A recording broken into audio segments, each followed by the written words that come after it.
Look, all I want is a naked man running. I've already contacted 2 people. We're going to see what they make, and we're going to see how that goes. I just said, fuck it. I couldn't find anything online. I'm commissioning this. We need the streaking emote for reasons. Congrats on taking first, Iron Lad. Blade Runner, I hope you enjoyed Disney World. And I hope you're not dying in Florida heat, because I think it was pretty hot today. Hi, Yanks Ghost. Hi, Mukia. Hi, Mr. Math. Hi, Captain. We're not running from the cops yet. I have never been arrested. Or a better way of putting that is I have never been caught. I have never been caught, and therefore I've never been arrested. And Yanks Ghost, what'd you do that was exciting today? Just want to see us all streaking? Look, Mr. Math can attest to this. Also, hi, Alex Wolf. Mr. Math can attest to this. We saw plenty of people streaking back in college together, okay? Not all of them extremely hot, because our particular university... Hold on, let me get rid of the shadow.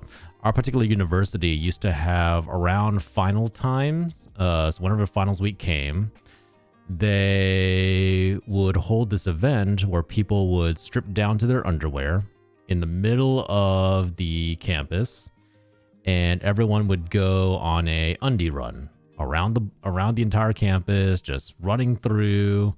It was the dead of winter, everything's cold, and they all had fun.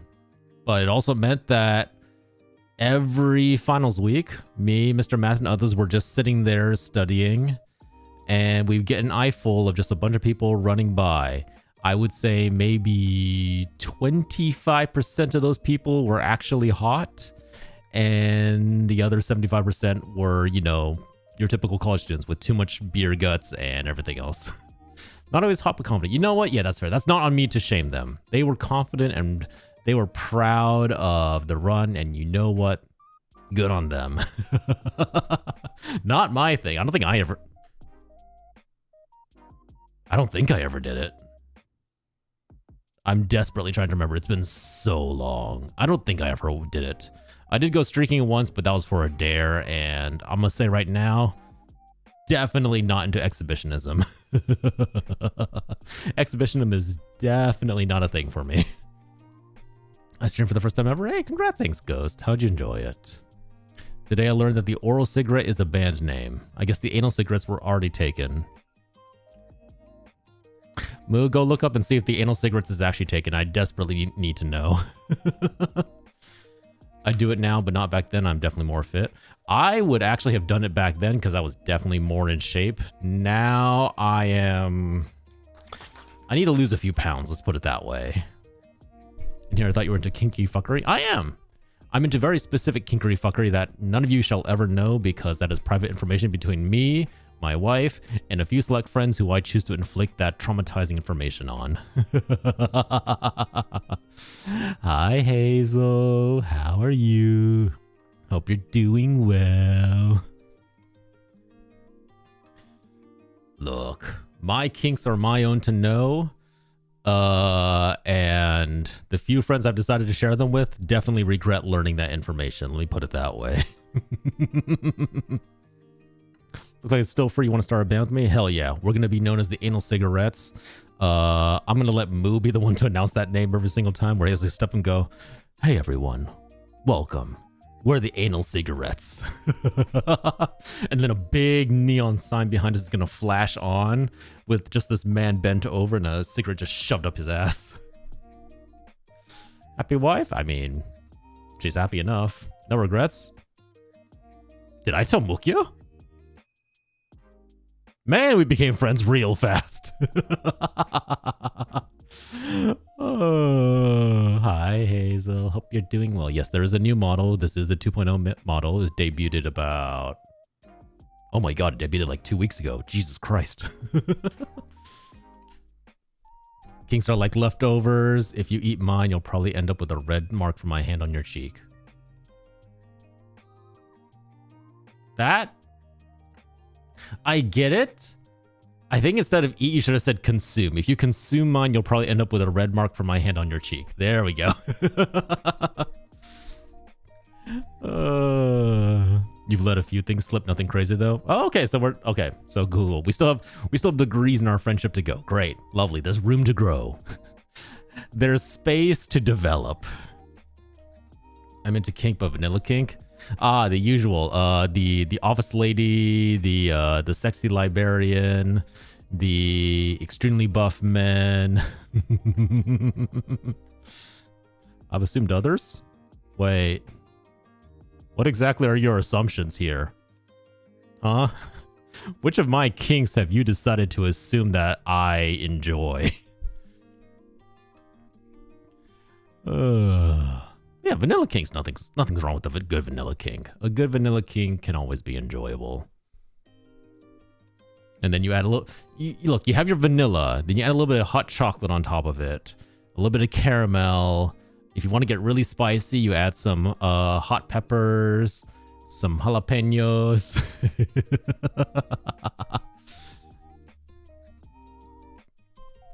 The leather, the straps, and the whips, as long as I use the whip. Ah! Does that count as vanilla?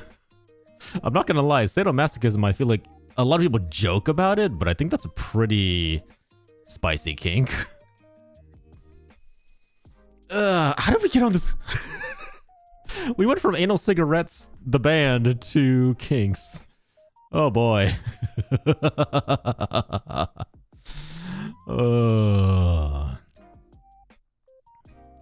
It's kink, but not crazy kink. That's fair. That's fair. That's totally fair. Look, everybody enjoys their own things, and hold on. Well, now you can practice the spice. Welcome to the John stream. Yeah, welcome to... They say that the chat reflects the streamer, and I'm afraid of what that says about me.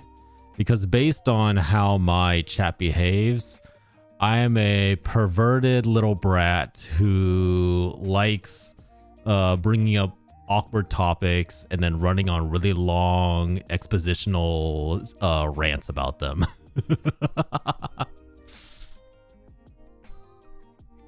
Talking about degen stuff, I see nothing has changed. Yeah. Yeah. Do not skimp on the lube. Yeah. Just in regular intercourse. If you want to be safe, just always apply lube.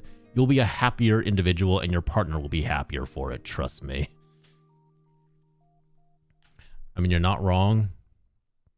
Yeah. Yeah. Things happen. Stuff occurs.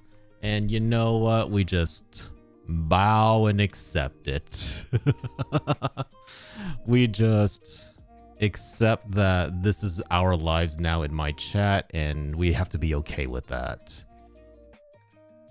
We have to be okay with that. Hold on, sorry, take care of something really fast. Okay. You can also apply two... Wait. I'm just imagining like a slip and slide.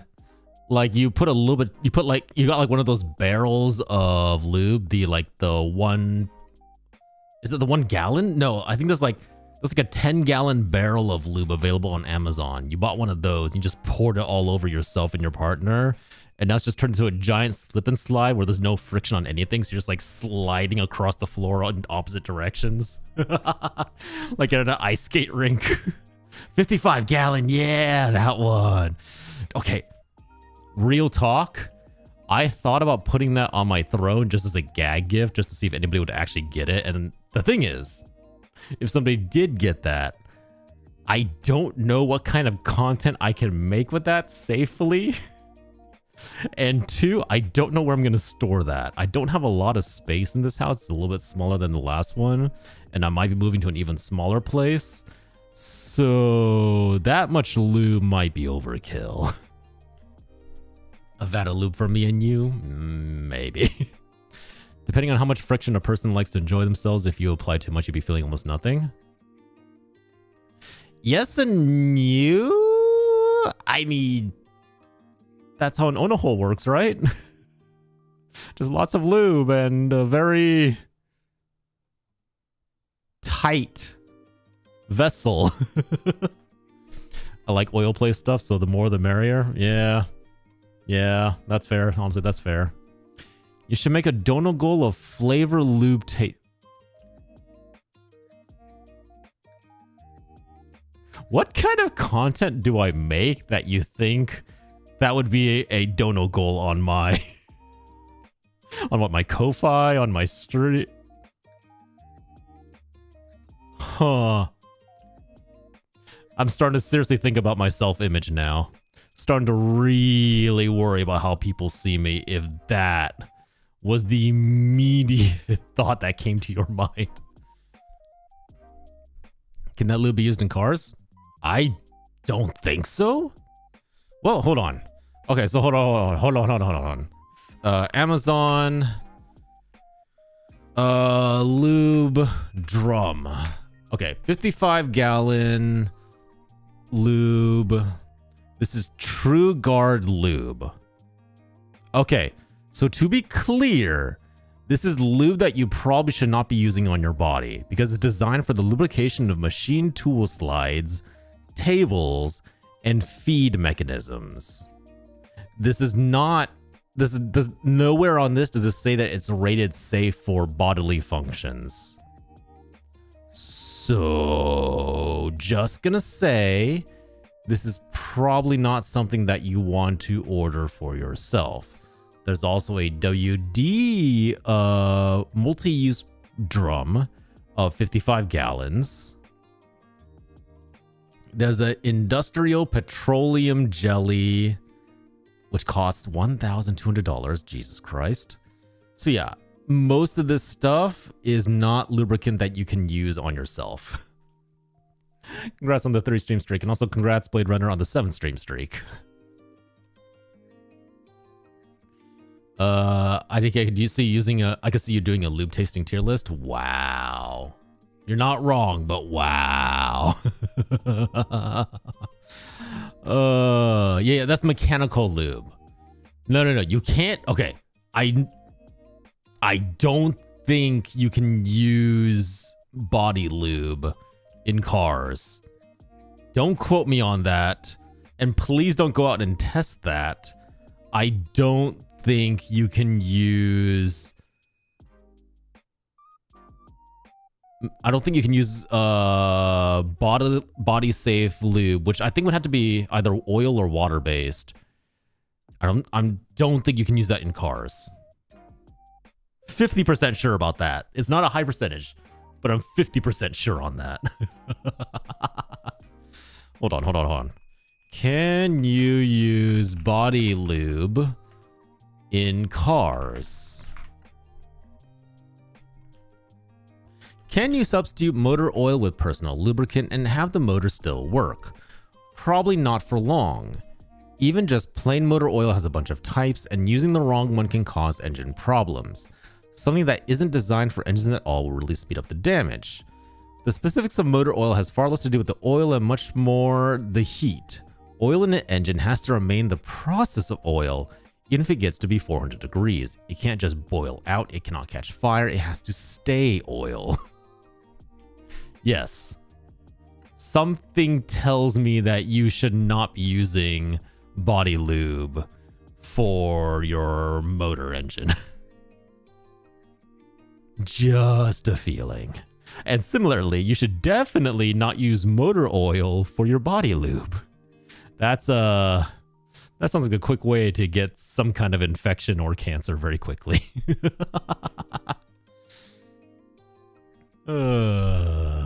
Does that satisfy your...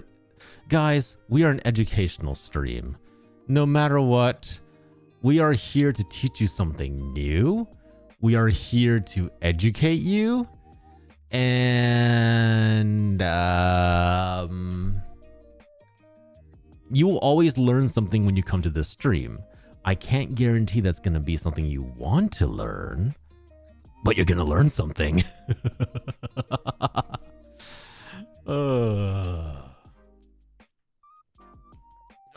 we talking about?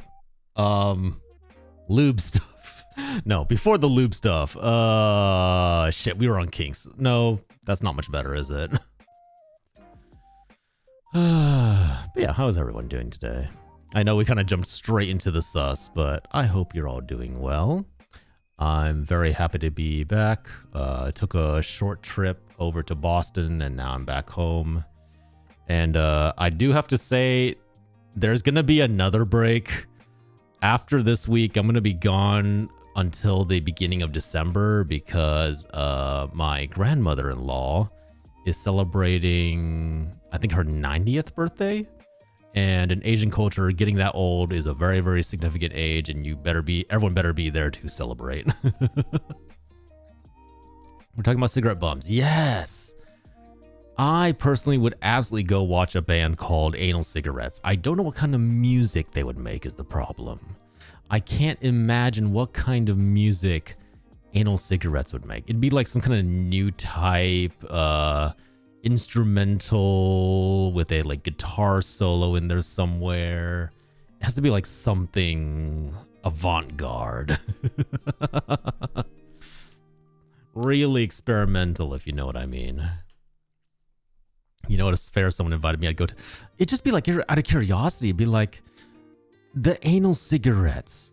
Surely their music cannot be good, and on the off chance it's good, why are they named the Anal Cigarettes? That's just bad for marketing. Straight into the sus of the norm. Yeah. Actually, okay. Hey guys, you want to talk about some more sus stuff? I know we just got off the sus stuff. Would you like to talk about some more sus stuff? Okay, it's questionable sus. I haven't quite figured out the level of susness here, and I was kind of hoping someone would be able to explain. So let me pull us over onto the screen. Okay, so over here we have the hotel that I stayed in Boston. This is a hotel called The Verge. Really nice hotel. It was affordable. We also kind of booked during a game weekend, so it was a little more pricey than normal. But as you can see, very like rocker styled, very height of metal and rock. Honestly, love the decor. It was really, really cool, etc., etc. I don't know. I guess that's a hotel. It kind of looked like a club, right? Nah, like it's a legit hotel. People that are very nice. Every room was styled similarly to this. So, oh, sorry. Real fast food shot. Best clam chowder I ever had. Boston clam chowder at this really, really famous place known for its clam chowder.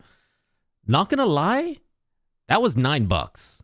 That very, very big bowl of clam chowder was only $9, which honestly is pretty damn affordable for in the middle of Boston and seafood. Really good. Definitely would recommend. Honestly, you can also order online. I have to remember the name. But here's the fun part. So you guys know I'm always talking about how much I love Linkin Park. Like, I feel like I talk about Linkin Park every single stream. This particular hotel had a record player in every single room and a library of records downstairs in the lobby that you were allowed to just grab whatever you wanted and bring it up to your room and play whatever you wanted. And front and center when I walked into my hotel room was the Linkin Park Meteora record. And I was just like, fuck, I'm good. I'm set. This is solid. This is all I need. I had this shit on repeat. Like every time I'd stop, I'd like put it back on. I was having the time of my life. There was also Pink, Michael Jackson. What else? What is it?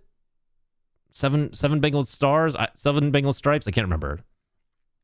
But a lot of really good records. We had a lot of good music throughout the night. And This is also kind of like one of the displays. They basically had a lot of really famous artists and rock stars come by, stay at the hotel. They got their signatures. They got like different merch from them that they have on display. This is how the rooms are styled. This is how the signs are styled. This is like a very old jukebox that they had available. So this is the sus part. First off, this is a fucking weird shower. The door does not close. So this open area here, that's just open. That's just, you when you're showering, that's just always open. You can't close that. So water splashes all over the floor here. It's very, very messy. And, honestly, I do not like that design, because the problem is that unlike a European shower, there is no drain on the floor here. So the water just kind of collects and then you have to kind of mop it up and get rid of it. It's a very weird design. Now, the susness is this right here, right next to my head. Do you see this? Here, look. You know what? Let me just scooch myself over just a little bit. I need somebody to tell me what this is for. That is a circle cut into the glass. And I know what the obvious answer is. You immediately think, oh, that's for your dick. No, it is not for your dick, because where that is placed is far too fucking high for anybody's dick.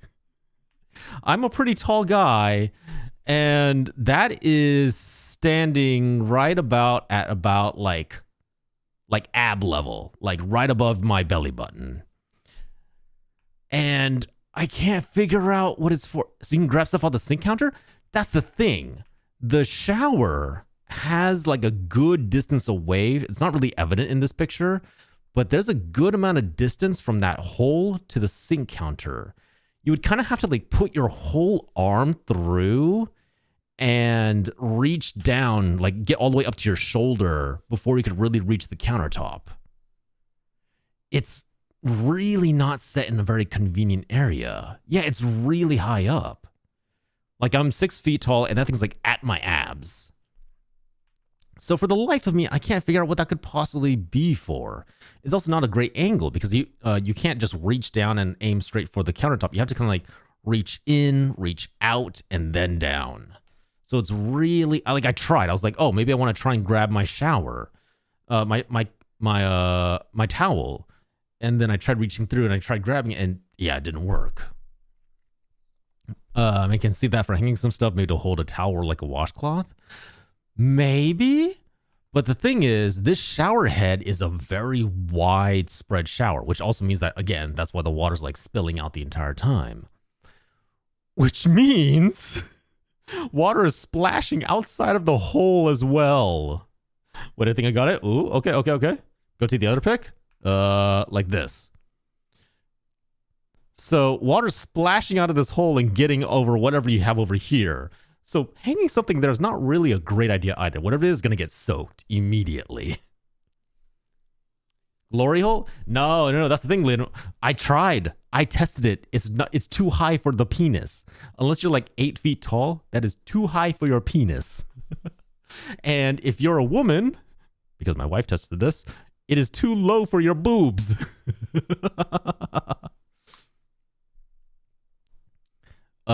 If it was in a beachfront hotel, I'd use it when getting out of my bathing suit. Oh, yeah. I guess that's fair. Okay, so it might be so you can reach into the shower to turn it on. I thought about that too. The handle is similarly too far away from the glass.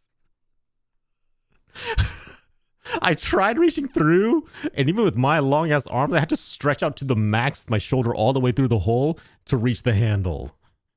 And then it's also very awkward because then you're like bending over the sink while also trying to do this at the same time. Yeah, it's not great. That's one way to self-tell on yourself. Tested. Hey, look. I saw a hole in the shower. Do you think I didn't try to test that? I want you to look me in the eyes, and I want you to tell me that if you saw a hole in your shower wall, you're not going to try and test it. Look me in the eyes. All I'm saying is not everyone is going to be able to reach that. I mean, if you're like a really, really short stack, then maybe it'd be reachable for your boobs. But yeah, I see what they're trying to do. I think Mukia might be honestly like the closest to it. I think it might be so you can turn on the shower head without having to get in the shower. But yeah, I think it's like a really bad layout then, because it was not convenient. If I saw a hole in the shower wall, I'd call someone to get it fixed. But it's a designed hole. It's meant for something Blade Runner. So you weren't able to turn. I was able to do it, Captain, but again, I have long ass arms and I had to reach all the way through the hole, like all the way. So the hole is basically all the way up to my shoulders just to reach the handle.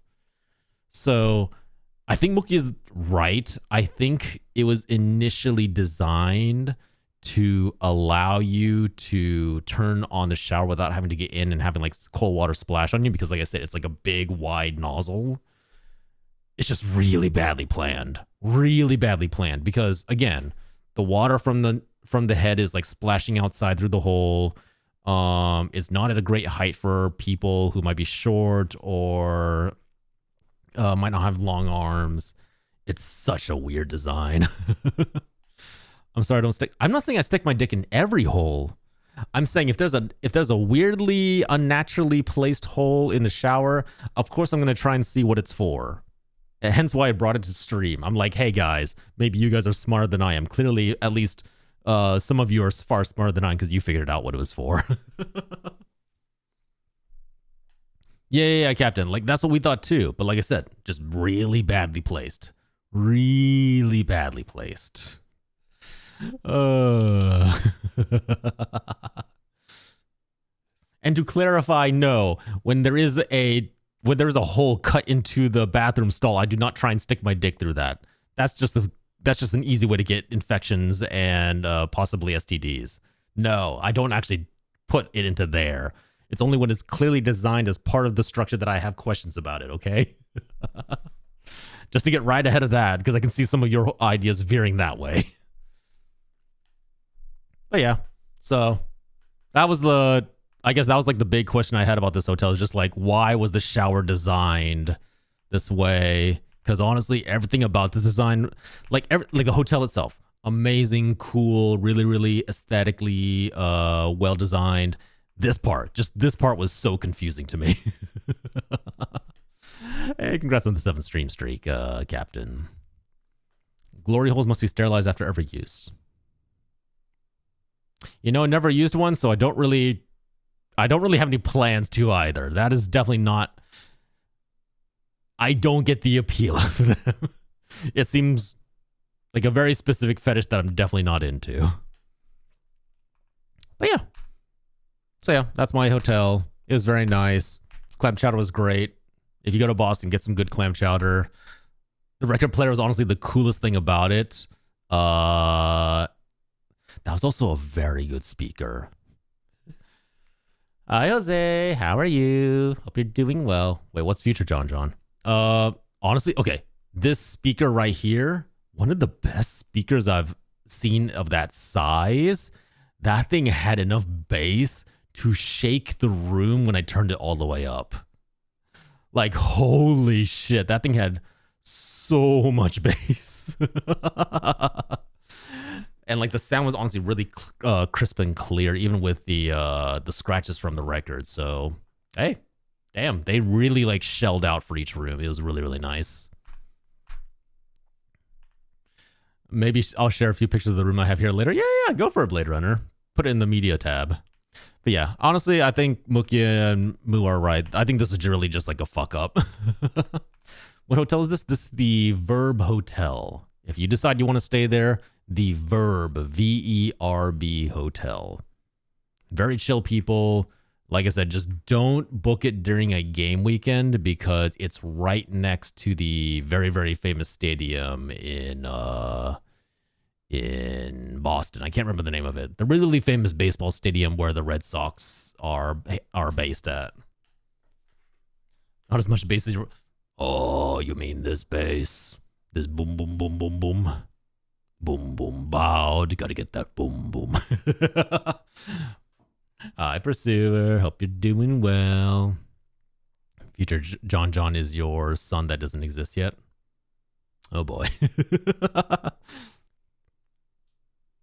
Boston, now you're giving me ideas. Honestly, Boston's really nice. Had a lot of fun in Boston.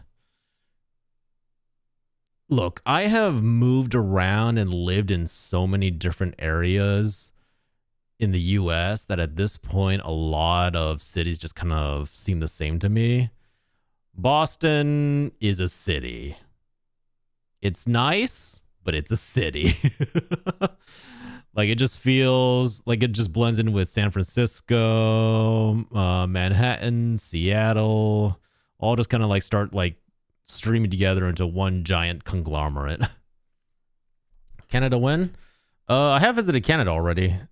I specifically went to the Niagara Falls area, went a little bit past that to the wineries, and then a little bit further past that to visit an old friend, but I haven't been back in a while. It's also like, it was a lot more convenient back when I used to live in Pennsylvania. Now it's really hard to reach Canada just by driving. Before we could drive like 4 hours and be in Canada at the border, but now I gotta fly up there.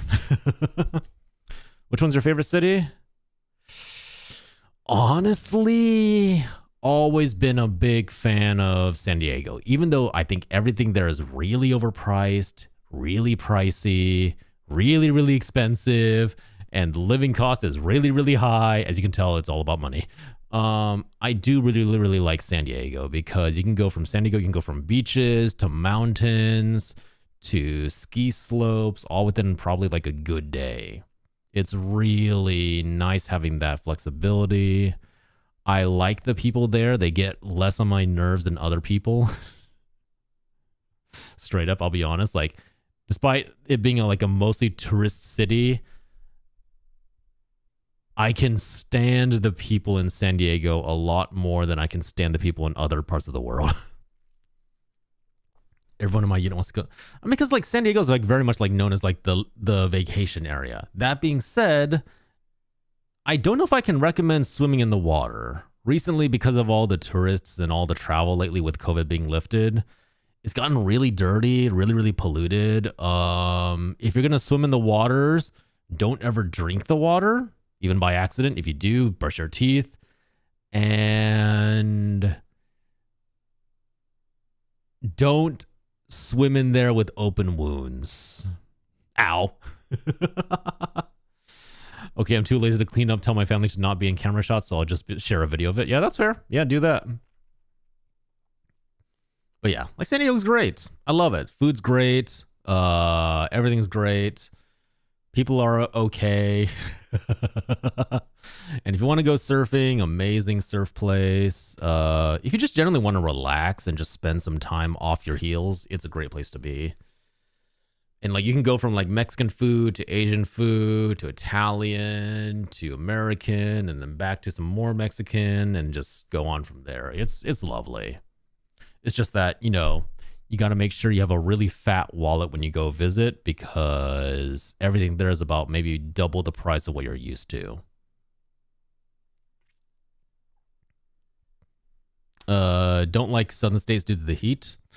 I mean, that's the nice thing about San Diego. Yes, it gets hot in like the middle of the summer, but during every other season, it's actually pretty cool because of the the ocean breeze blowing in.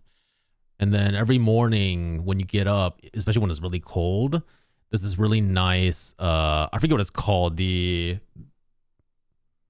not the ocean mantle, like, there's like this fog effect that blows in from the evaporated water from the ocean. It creates like this really dense fog, and you literally feel like you're walking around in Silent Hill. Like you can't see more than like a foot ahead of you. It's all like shrouded. If you're a photographer, beautiful diffused light over everything. It's amazing to take photos in.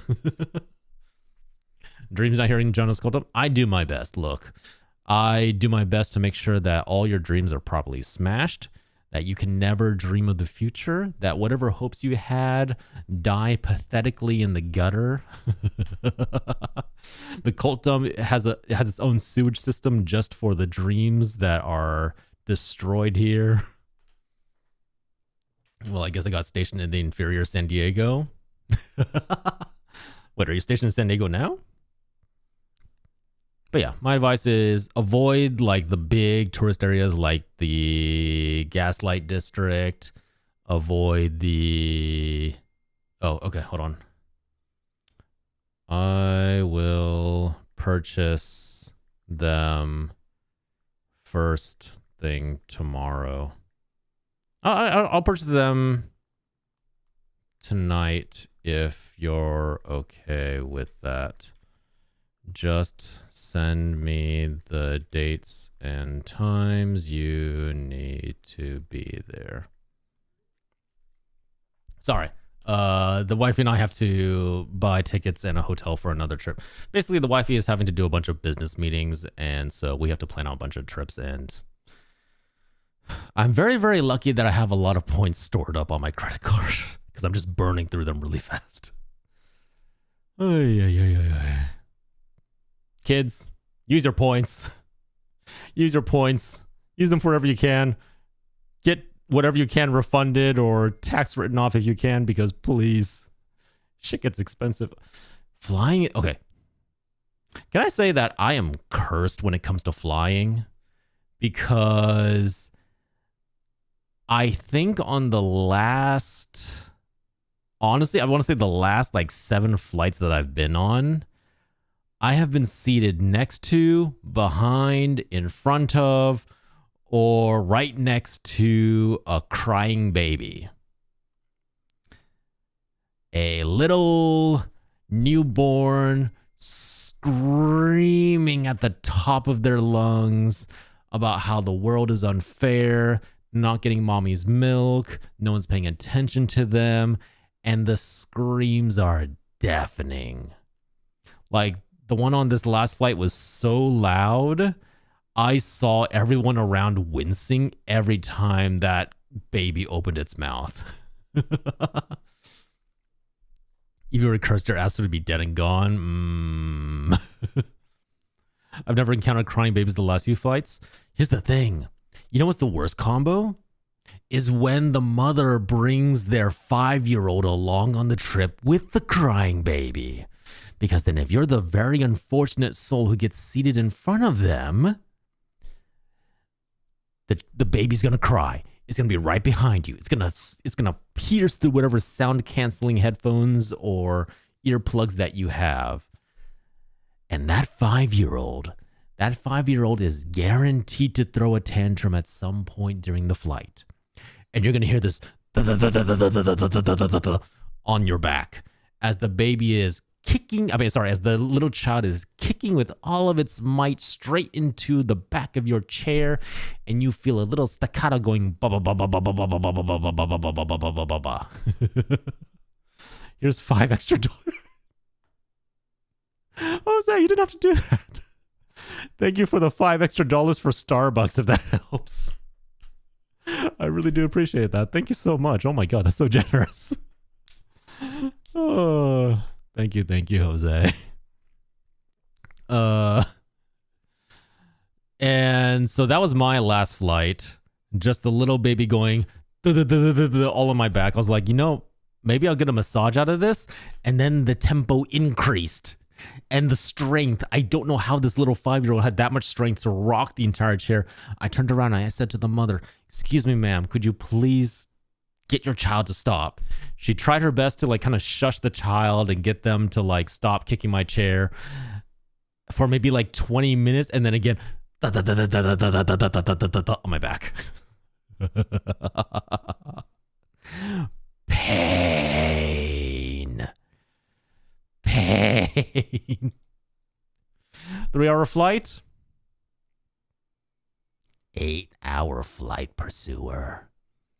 8 hours of getting the roughest massage I've ever gotten from a 5-year-old slamming their feet into the back of my chair with a crying baby sonorously serenading my eardrums.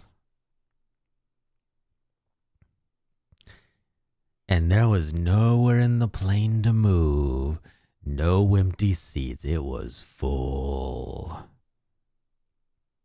I could have traded with my wife. She would have been extremely unhappy about that, so I decided not to do that because, I didn't want to sleep on the couch.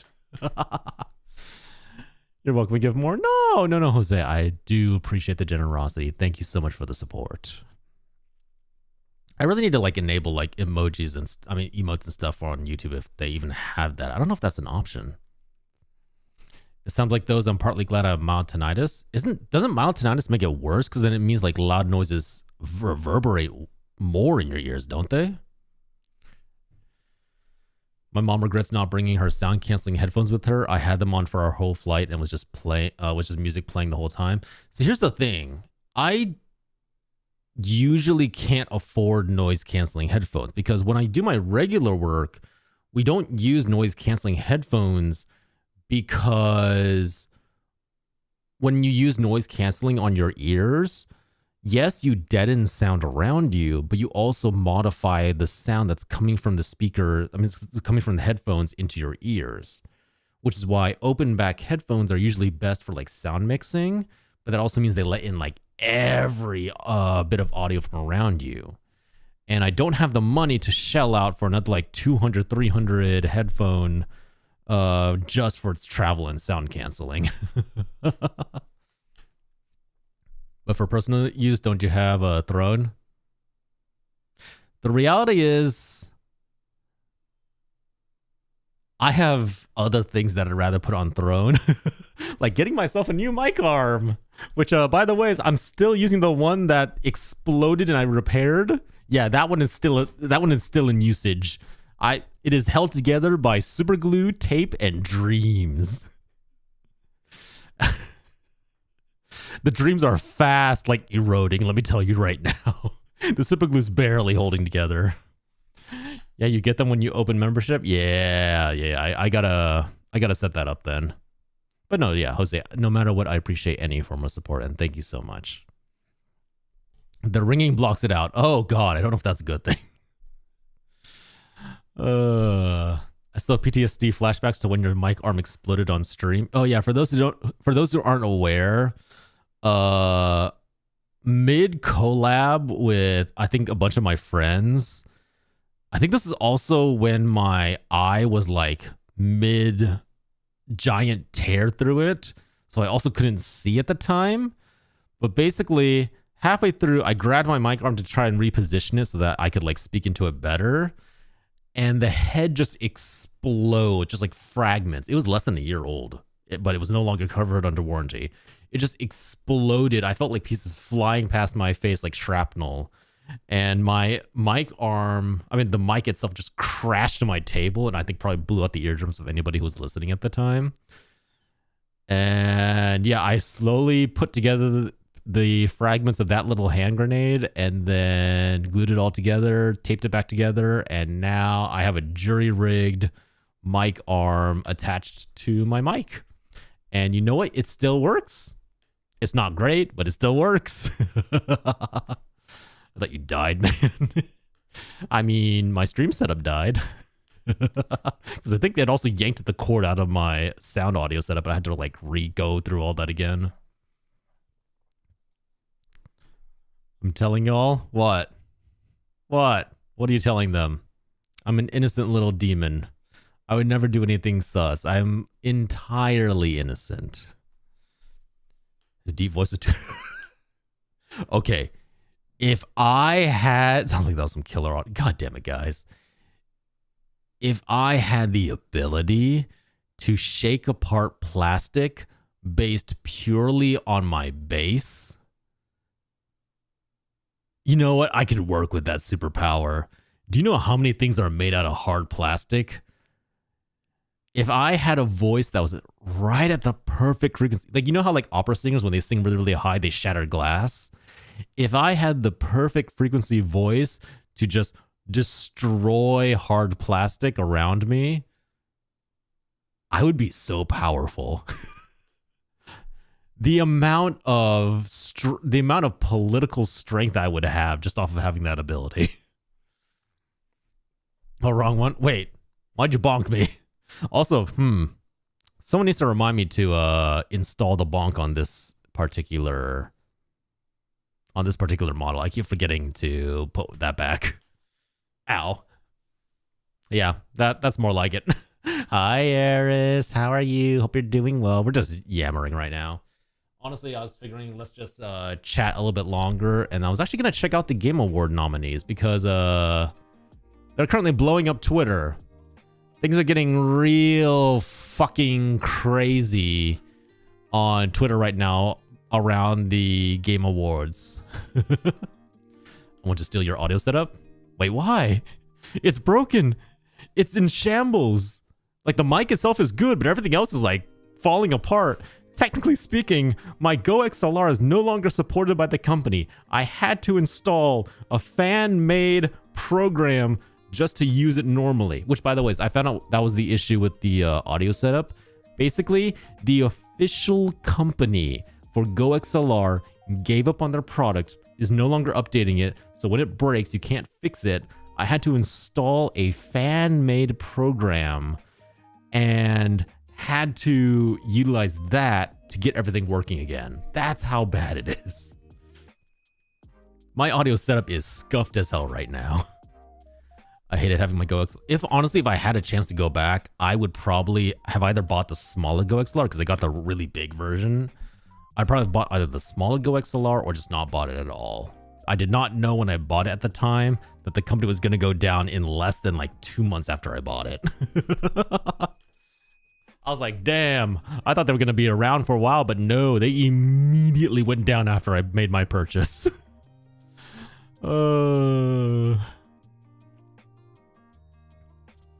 If your mixer is fucked and you still sound so good, is it just the mic doing the hard carrying then?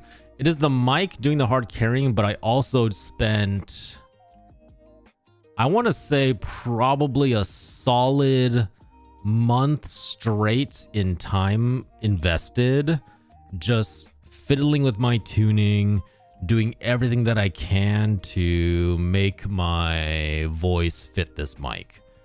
Because I bought a very pricey mic and it didn't sound good out of box. I had to like fiddle around with it a lot to get it to work the way it did.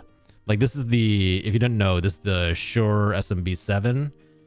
And it's a great mic. For whatever reason, it did not suit my voice. I had to go through a lot of hoops and loops to make it work.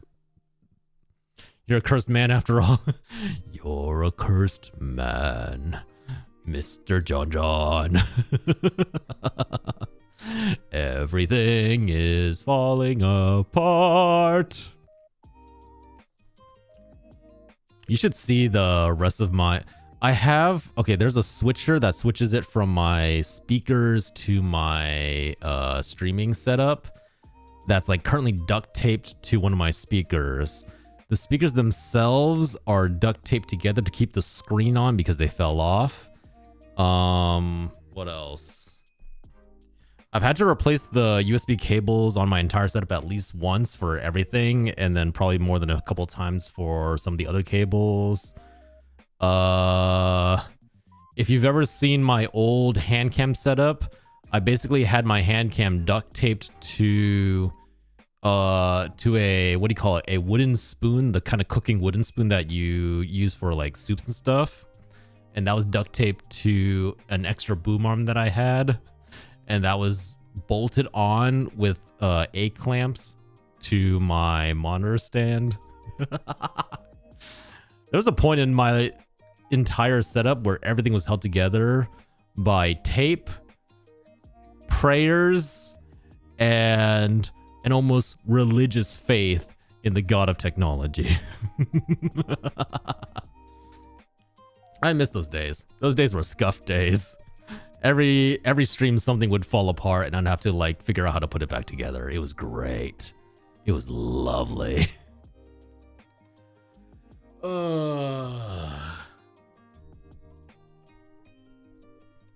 Oh my god. I've been yapping for an hour already? Damn. All right, so here's my plan. I say let's wait for the ad break on Twitch to finish up. And then let's take a look at the Game Award nominees, because I have opinions on what people have been saying, and good Lord in heaven. I have opinions on some of the nominations. I feel like the Game Awards here's the thing. When a award has a popularity vote, you know for sure things are going to get very controversial, right? Like we saw that with the Crunchyroll Awards, where people just voted for Solo Leveling over everything else in existence because it was like the newest, hottest thing.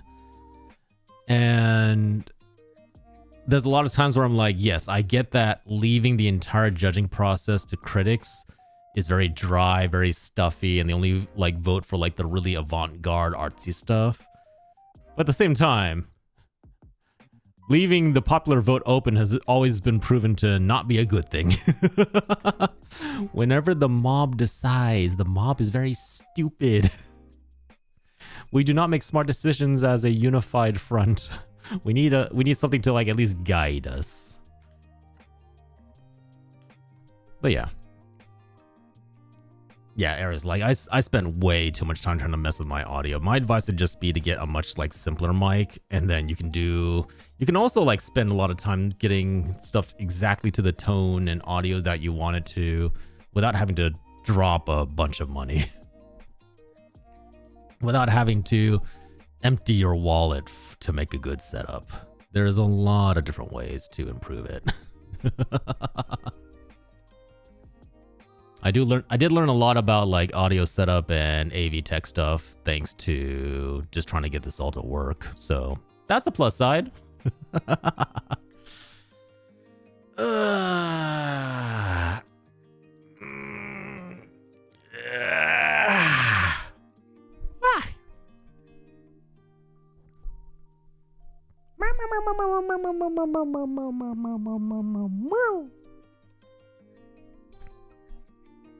I also like how I said this was going to be relaxed yapping, and then I immediately opened the gate up with kinks and lube and sex talk. No chill right out the gate.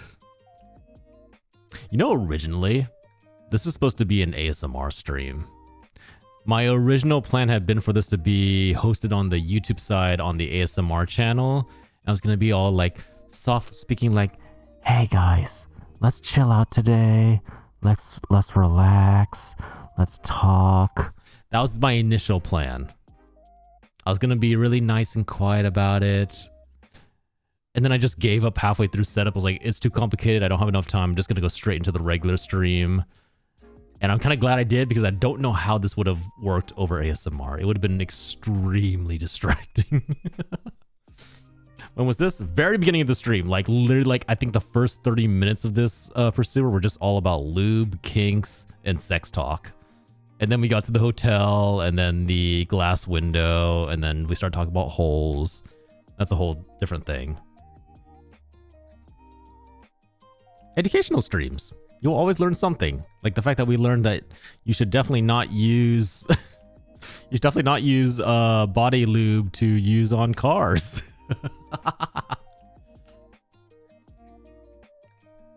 Which, if you really just think about it, that just makes sense, honestly. That's just like common sense. Exactly, Moo. It was a whole different thing. I need the like the sitcom laugh track. The like everyone just laughing at like the fakest, weirdest laughs ever heard on Jimmy Kimmel. I need one of those buttons. I'm just gonna start taking notes. Hold on. Okay. Notes to self.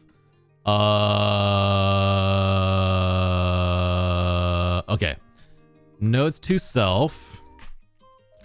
Add a Jimmy Kimmel laugh track button.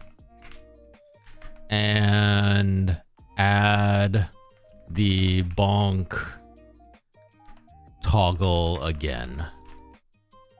Definitely gotta get that shit back before someone starts objecting to the fact that the bonk exists, but nothing actually like shows. All right, we are back on Twitch. Ow, ow, ow, ow, ow, ow. Yeah, you know, at the very least, the tentacles still work. I'm glad you enjoy those. Also, did you notice with the updated tracking, it reacts a lot more to the tentacles hitting it. You actually see like the head like bouncing back and forth. Small pluses that I didn't expect. All right, let's take a look at this. I've actually like gone to the trouble of signing in just so that I can register my vote, just so that I have like an actual record of it. All right, people. These are your Game Award nominees. Game of the Year. That just means you've grown weaker. How dare you? My neck is still stiff and strong. It'd be time for bed. Good luck with glory holes and hand clappings. Good night, Captain. Thanks for sticking along with us. I really do appreciate it.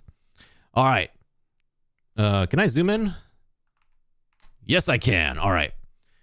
Game of the Year nominees. Claire Obscure, Expedition 33. No one's surprised about that. Death Stranding 2.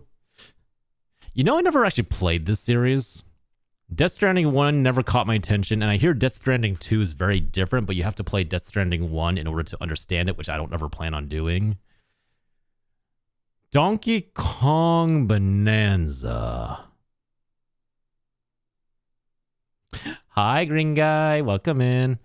Has anybody played this? I heard a lot of good things about it,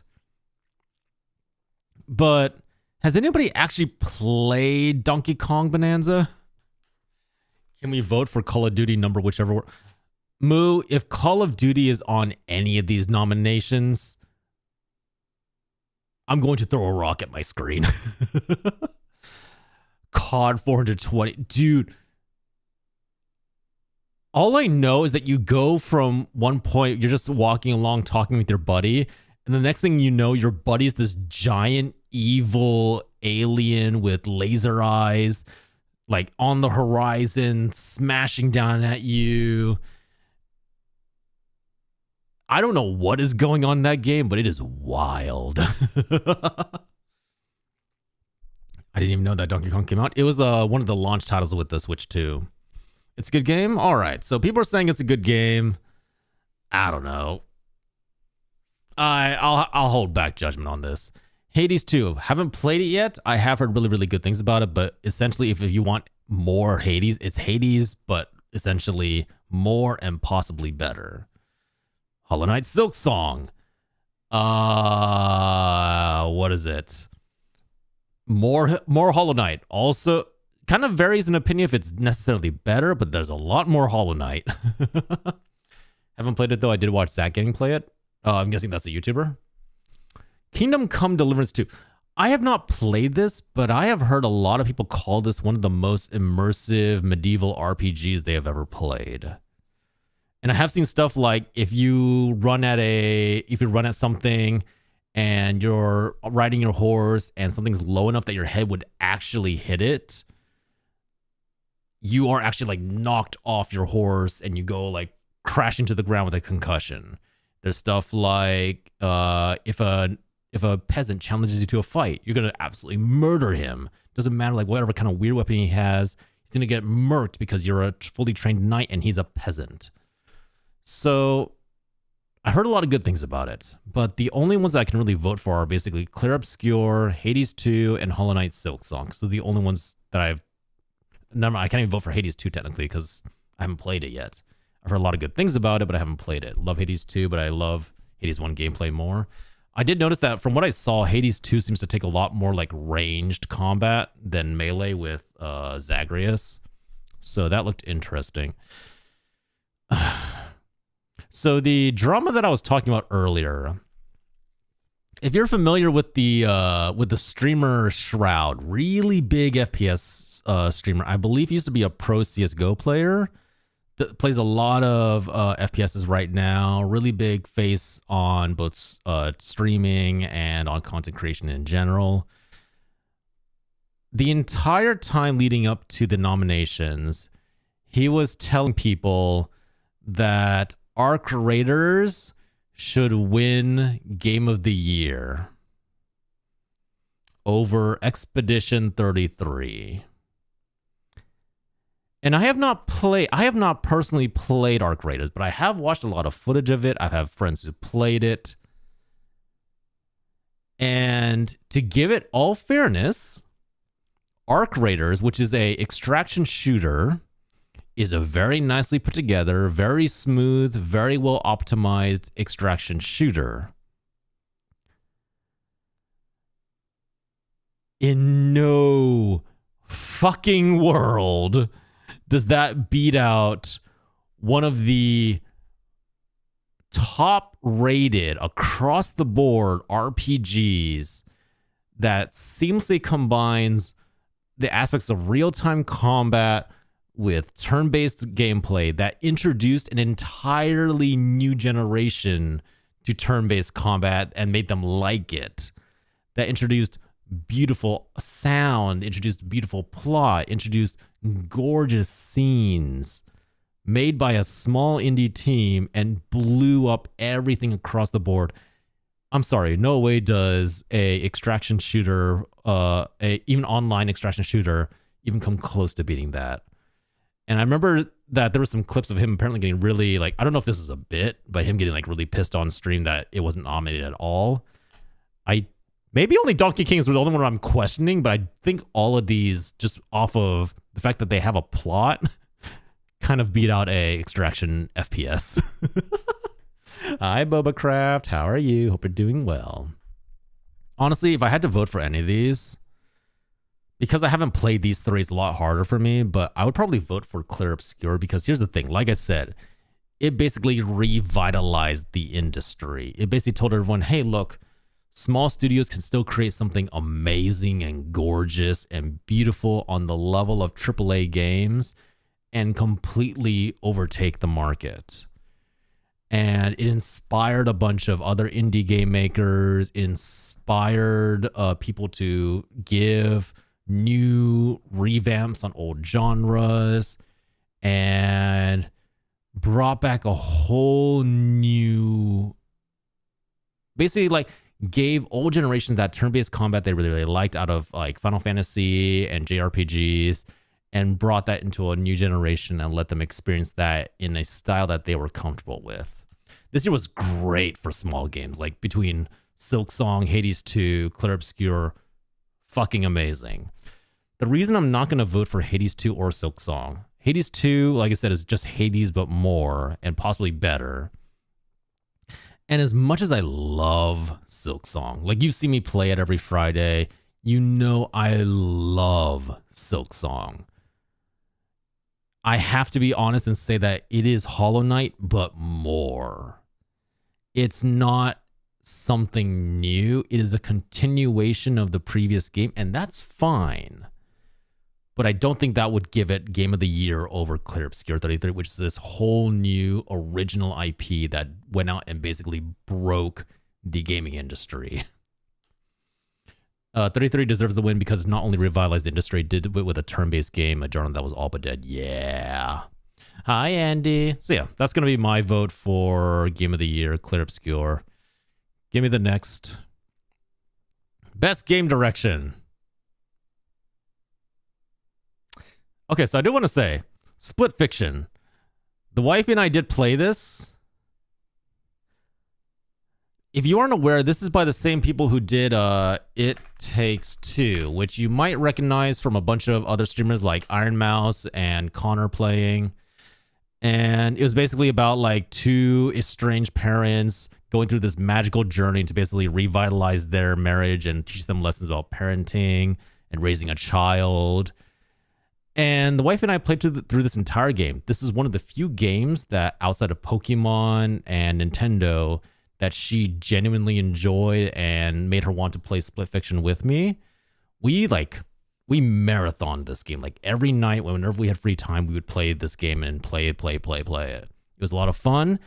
It was definitely a little like scattered because it's a whole bunch of mini games kind of thrown together without any necessarily any like sense or rhythm to it, but that also gives it a kind of charm. That same studio made Split Fiction, a game which is very similar in style and concept, which is like you have two players working together to help each other out, and they're going through this giant like maze of worlds and experiences. Sometimes the gameplay changes up, sometimes it becomes something else completely different. I'm gonna be real. I think It Takes Two blows Split Fiction out of the water. I think this is a downgrade in terms of concept and story. It Takes Two is relatable.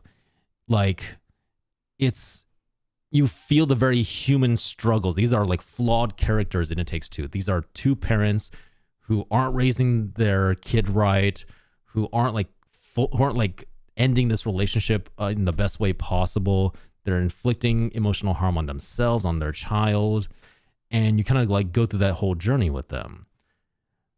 Split Fiction is about two authors, one fantasy, one sci-fi, and their own personal demons that they encounter when they decide to sign up for this, essentially like this virtual game writing studio, which turns out is actually like secretly stealing their ideas. It felt very shallow compared to It Takes Two. And maybe I'm alone in this opinion because I know a lot of people did enjoy the game, but it felt really, really shallow. It didn't feel as deep. It didn't feel as relatable. It kind of just felt like these are two people who don't really know how to face reality, and so they resolve that through beating the great big evil corporation who's trying to steal their work. 33 is like showing up to Le Mans in a 97 Corolla, but it's got a massive... I'm not enough of a car guy to understand what that means, but I get the general impression. But yeah, I mean, like, it's still worth playing through, but like, the wifey and I finished It Takes Two. We haven't finished Split Fiction.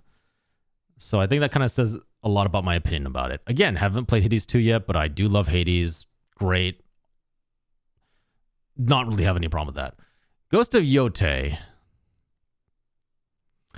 I am... Damn, Corpo's at it again. Like, really, really. It was like... It's the most, like... The guy is cartoonishly evil. He's like, yes, give me your story ideas. I can't think. He like literally says, I can't think for myself. I need to steal these ideas from these young writers to make money. And then when things go bad, he's like, oh, we don't need to save them or let's just kill them. It's like, it is like extremely cartoon, like slapdash, Scooby-Doo levels of bad villains. In terms you'll get then, it's like being a PNG tuber that goes on to become bigger than Iron Mouse. Yeah, that's actually very fair. That's a very fair comparison, honestly. Ghost of Yote. I don't know anything about this series. Has anybody played the first one or this one? I know aesthetically it's very beautiful, but I don't know anything about it. Death Stranding 2. Death Stranding series is like peak Hideo Kojima. It's not going to make sense to you. I can tell you that a big liquid giant gets its mind taken over and implants a spaceship onto its head to get a big fuck off cannon that it then fires at other big space giants. And that's all true. That's all in the game, and it's not going to make any fucking sense to you. I can tell you that a baby is involved in this,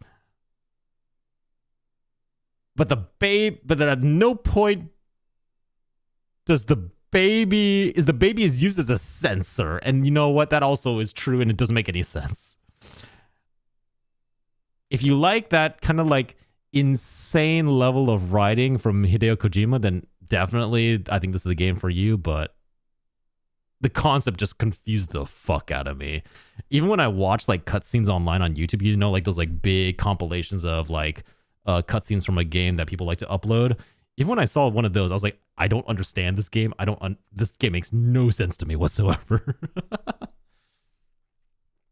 I mean, honestly, I feel like it's going to go to Clair Obscur. Like, again, the visuals, the music, everything was just so good with this game. I kind of just have to keep voting for it because I just don't know the other games.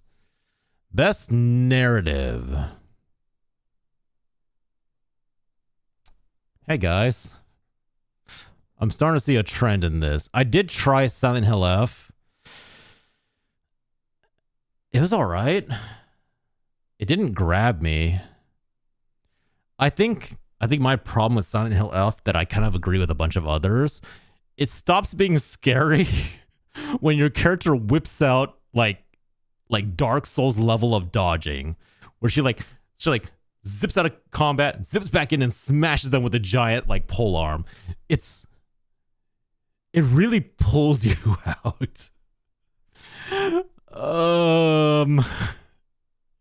It is the weirdest ass shit to see her perfectly dodge a sword blow and then immediately like snap back and like deal this huge blow like she's like a 30-foot tall man with huge muscles that floors an enemy that's like 3 times her size. It is so weird. And I think it actually like stops the game from being scary and from having the same atmosphere as when I played through the Silent Hill remake. We all have a dark soul in us? Yeah. Not a fan of Hideo Kojima games, but I can respect it. Yeah, pretty much. That's my feeling on it too, Moo. I can sing the praises of E33 all day and night. I need to finish it, but like, yeah, like the few moments of it that I have played already like have sold me on it. I just need to find time to finish it, which is never. I'm not gonna lie. I kind of got sucked into the new Digimon Time Stranger game, and I'm currently like no-lifing that, along with everything else that I need to get done. Kingdom Come Deliverance 2, I don't know anything about. Go see it. So yeah, honestly, this vote's mostly being chosen just between Clair Obscur and Silent Hill for me, and it's gonna go to Clair Obscur. I'm on the last act. I still need to finish. It's still best game. Yeah, fair enough. I'm starting to feel like there's gonna be very specific games that get this nomination. It's gonna be Silk Song, Hades 2, Ghost of Yotei, Death Stranding, and Clair Obscur pretty much throughout the entire thing, I'm assuming. Art direction goes to Clair. Honestly, at this point, I would actually kind of give this up between either Clair Obscur or Death Stranding 2. Either one of these is pretty darn good. So, Clair Obscur. Oh, I know Life to Digimon, still need to finish it, but 120 hours in. I think I'm only a good 30. I'm still very early on in the game. Best score in music.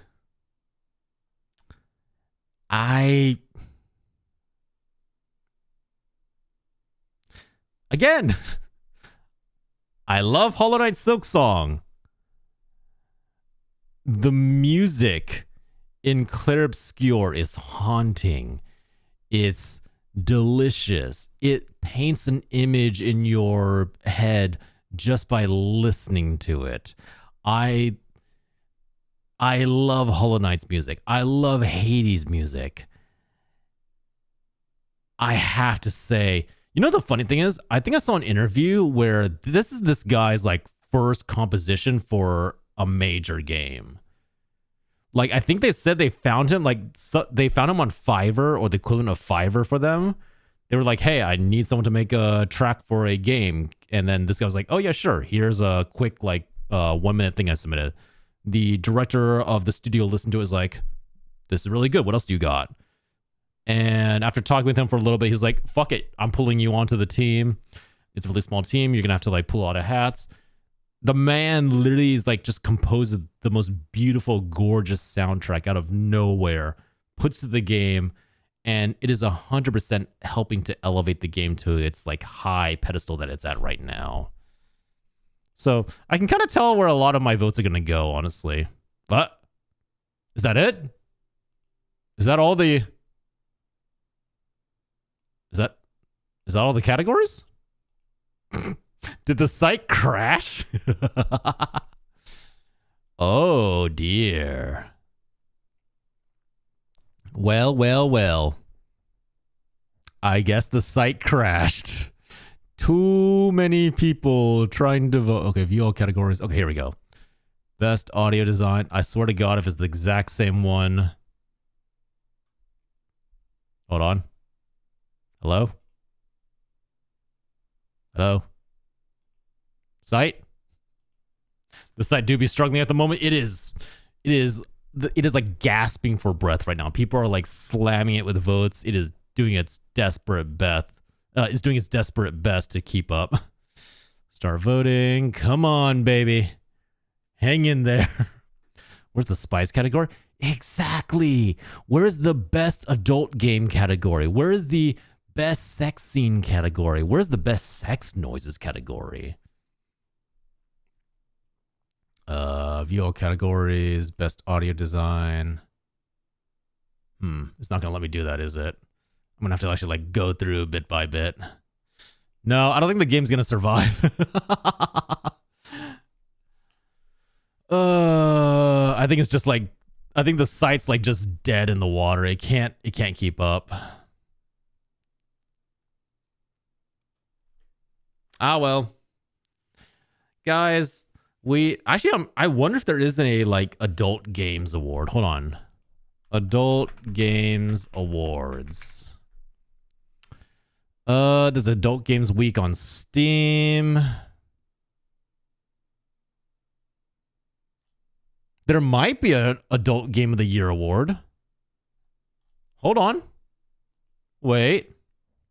The site's on life support. Clearly, they were not ready for the influx of people rushing in trying to vote. Okay, so there's best performance, best audio design, innovation and accessibility, which is always a weird one. That one can always like get a whole bunch of different games in it. Games for impact. I don't know what that means. Best ongoing, best community support, best independent game, best debut.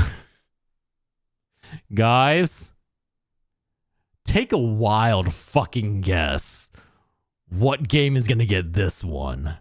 Best debut indie game. Gee, I wonder. Maybe it's the game that we've already been talking about for the past 30 minutes. I could not take a fucking guess.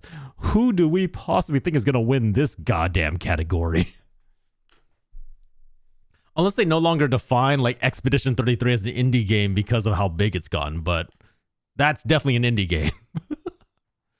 Best mobile games always, let's be real, this is always, Genshin's going to win this one off of just pure popularity vote. Best VR AR, I'd actually like to see this one. I haven't seen too many VR games this year. Best action game, best action adventure, best RPG. Okay, these are just categories. Best family. Content creator of the year. That's a... Oh, that's going to be a very contentious award. Oh man, that's going to be spicy. Best esports game. I don't think Rivals has gotten a esports system set up.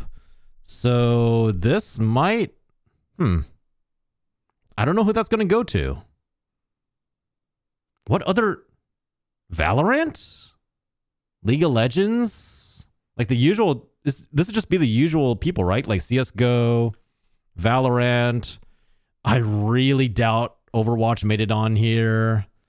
So yeah, that's really about it. Best esports athlete. If Faker's not on there, I'm going to be very mad. Best esports team. That one's going to be interesting. I don't know who's like the best esports team in general. Let's see. Let me just see if this works. Nope. No, the game's dying. I mean, the site's dying. I wonder if I can like try it on a different browser and see if that works better. Let's try it on Mozilla Firefoxes. Maybe this will be best debut indie game. Nope. All right. Well, we tried. We tried. Unfortunately, it looks like the site just can't keep up. It's struggling. It's dying. But yeah, I mean, I feel like it's pretty evident that Expedition 33 is just going to kind of sweep the awards. Based purely on both like popular opinion and the fact that like everyone has basically called it a critical success, both critics and gamers. I'm pretty sure it's going to sweep most of the categories. There might be a couple like parts where others will win, but I'm not gonna hold my breath. Just like your boom arm. Hey, my boom arm is perfectly fine. All right. Look, guys, let me give you a life lesson. What isn't completely broken is still usable. As long as something can still function and serve its original function without too many hiccups, without putting you at too much out of your way, it is still usable. You use an object until the disadvantages of using that object outweigh the advantages. And only then do you scrap it. And if you can, you try and sell it to make back some of the lost funds. Like me, exactly.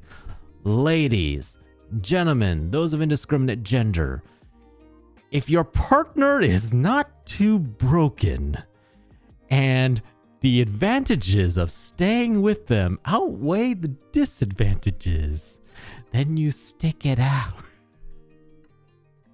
This is horrible relationship advice. Do not take this. If your partner is not fully broken, then you stick it out. If there is still some kind of use that you can eke out of them, you get every little inch of usage out of them. And then when they are fully broken apart, only then do you finally get rid of them. That's horrible advice. Please don't do that to your partner, for the love of God. If it is actually like a bad relationship, for the love of God, just end it for both your mental sanity and their mental sanity. Hi, Duke. What motivational TED Talk did I just sign into? Relationships, Duke. As the only one in this chat in a relationship, I feel like I should not make that statement. As the only married man in this chat, I feel like I am in a great pedestal to be giving this wonderful life advice to you all. That's my qualifications.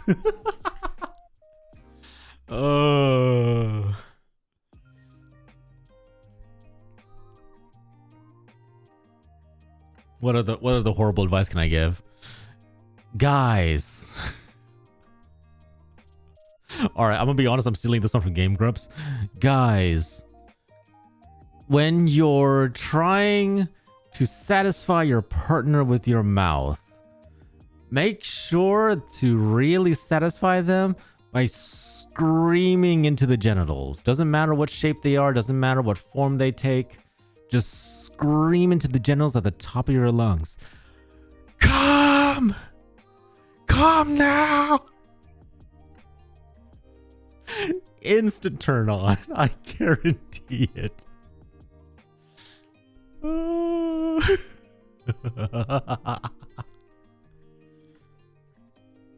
They'll be so satisfied. They'll ask you to do it every single time.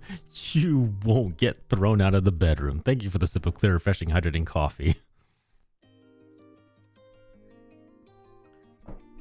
Come! Come now! You can do it! I believe in you! Squeeze it out! Sorry. I would like to apologize for just me in general. I'd like to apologize for me.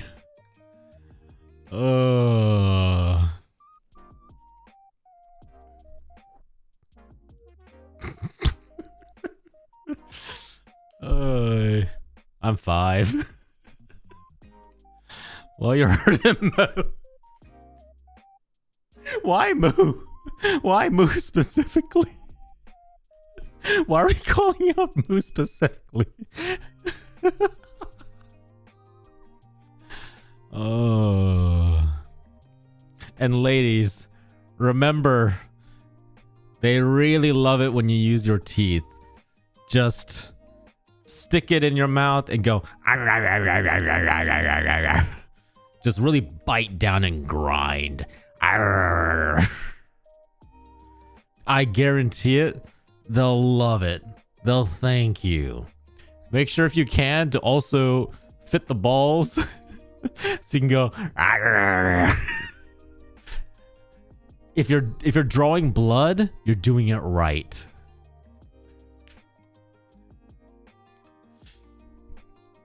Don't worry if he starts screaming, that just means he's really enjoying it. You always need one friend that needs to get dragged down with you.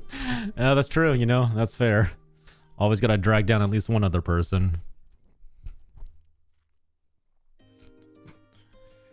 If I wanted that, just find a large pencil. Okay, first off, Zindani, if you manage to find a big enough, well, I guess you would just need a regular pencil sharpener, right, Zindani? I'm joking. I'm sorry. No, like, if you manage to find a large enough pencil sharpener to fit that in... No. It's a different experience. No. The pencil sharpener gives you a different experience. Because if you stick it in the pencil sharpener, then you're just shaving off the skin little by little. You're peeling the skin off of the head. But if you put it in between the teeth, then you get that nice grinding action, the cutting action from the incisors, the grinding from the molars. It really brings the experience together. You got to have that all in one package to really heighten your experience.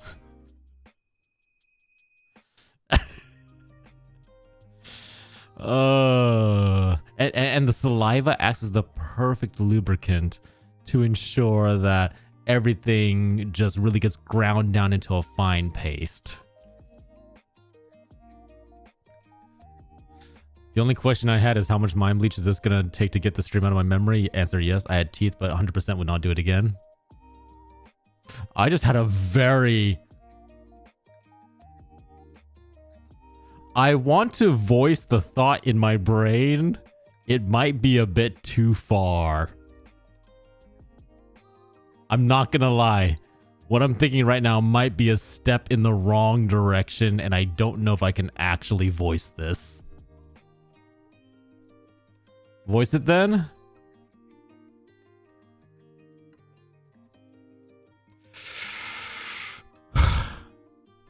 If you're not into the teeth, if you don't like the teeth grinding down on you, just walk into a senior home and find somebody with just gums. So that way they can just gum it instead. They'll like kind of like bite down, but there's nothing to bite. And they'll just kind of like grind away with the gums. It'll be a much softer sensation.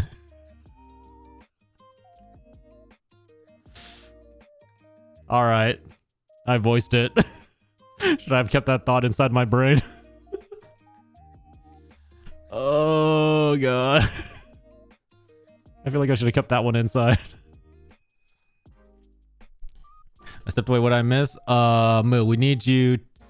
We need the advice we were giving is that when you're trying to satisfy your partner by using your mouth, you need to start screaming at the genitals. And the louder you scream, the more effective it is.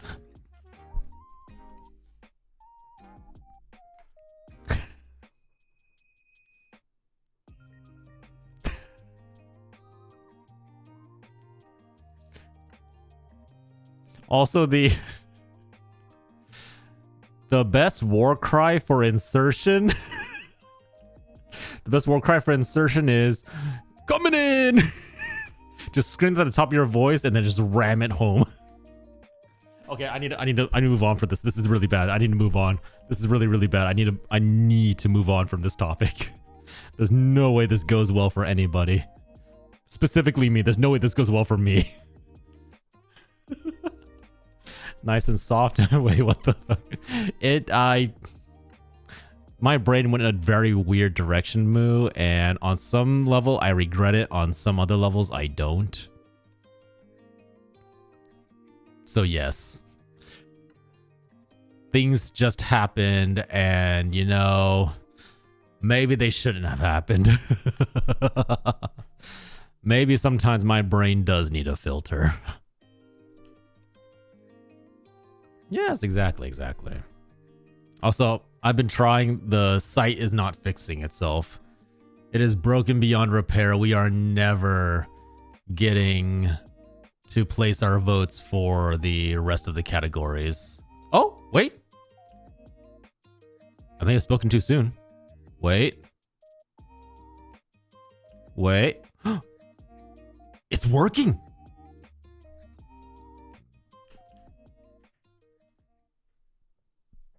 It's working. Best audio design. Ooh. Okay. Best in-game audio and sound design. Battlefield 6, Clear Obscure, Death Stranding, Ghost of Yotei, and Silent Hill F.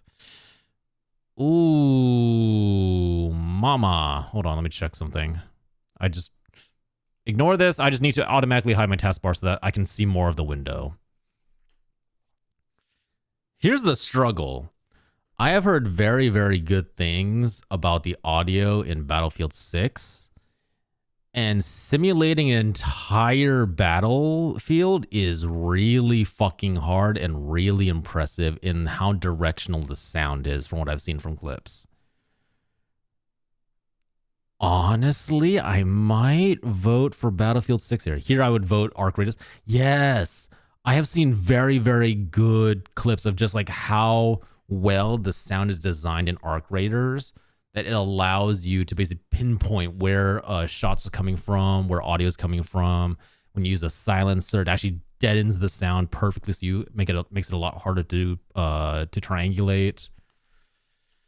Oh, you know what? Just to be different, we're going to vote for Battlefield 6 here. Because honestly, I think they deserve it. They did a really good job with the design and the entire effects of the battlefield. Best performance.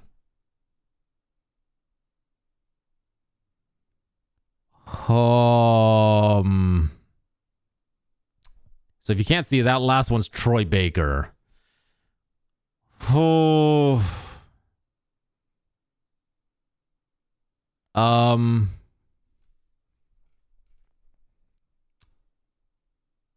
I kind of want to go at Charlie Cox here. This is like his first time voice acting in a video game. And he fucking killed it. Shit. Opinions? Hey guys, what is your opinions? I'm kind of torn right now. I want to say Charlie Cox. Everyone else on here is like a fantastic voice actor, by the way. Like, from what I've heard of their voices in each of the games, wonderful VA work. I kind of want to vote for him just because, like, he did such a damn good job. Daredevil. I'm not gonna lie, I'm also kind of biased in that point. Yeah, I love him as Daredevil. Yeah, fuck it. Charlie Cox.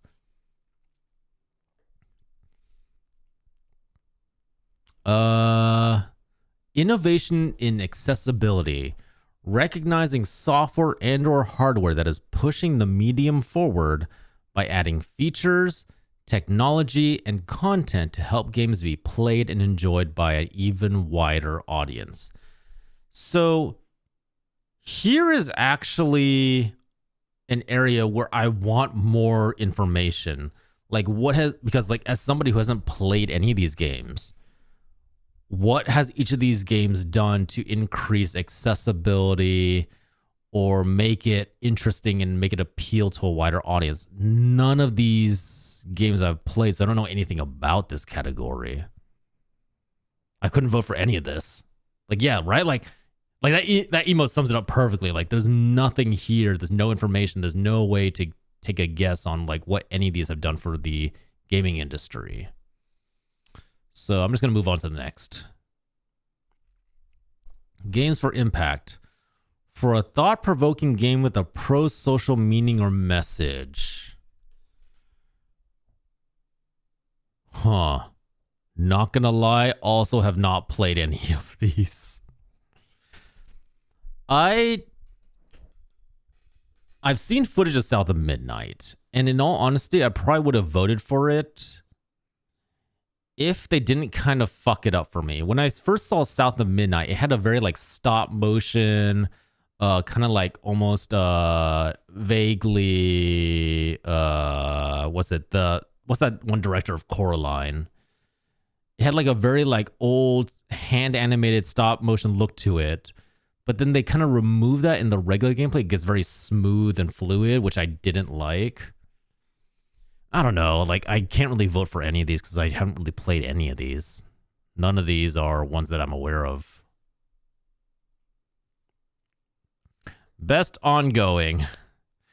Final Fantasy XIV, Fortnite, Helldivers 2, Marvel Rivals, No Man's Sky.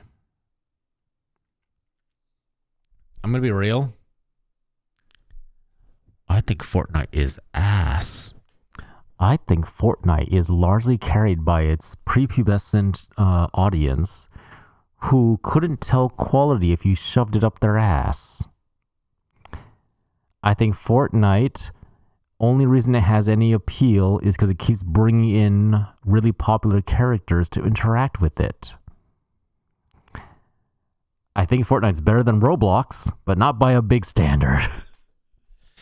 No, I do enjoy playing Fortnite with friends, but compared to everything else here, I don't think it deserves to be on here. I think it is very much like the odd sheep out, and it's not a good odd sheep. FF Dawn Trail, that is the thing. I think Dawn Trail, which is this year's expansion for Final Fantasy XIV, is one of the worst received expansions in the history of the game. People really are bipolar on whether they enjoyed or did not enjoy this expansion. And I think there's a lot more people unhappy with the expansion than there are people who are happy with it. Helldivers 2. On one hand, Helldivers 2 introduced a whole new faction to combat. They're constantly releasing free updates. They have a great monetization system that makes it very accessible to both free-to-play and pay-to-play players. But I think in the amount of content that it offers, it is still outshadowed by Final Fantasy. And I think in terms of popularity and what it's accomplished, I think Rivals and No Man's Sky are still the better choices out of everything else here. Marvel Rivals, yes, it's a like hero shooter, and technically speaking, most of the content they've released is just different champions, but they're doing a really good job with it.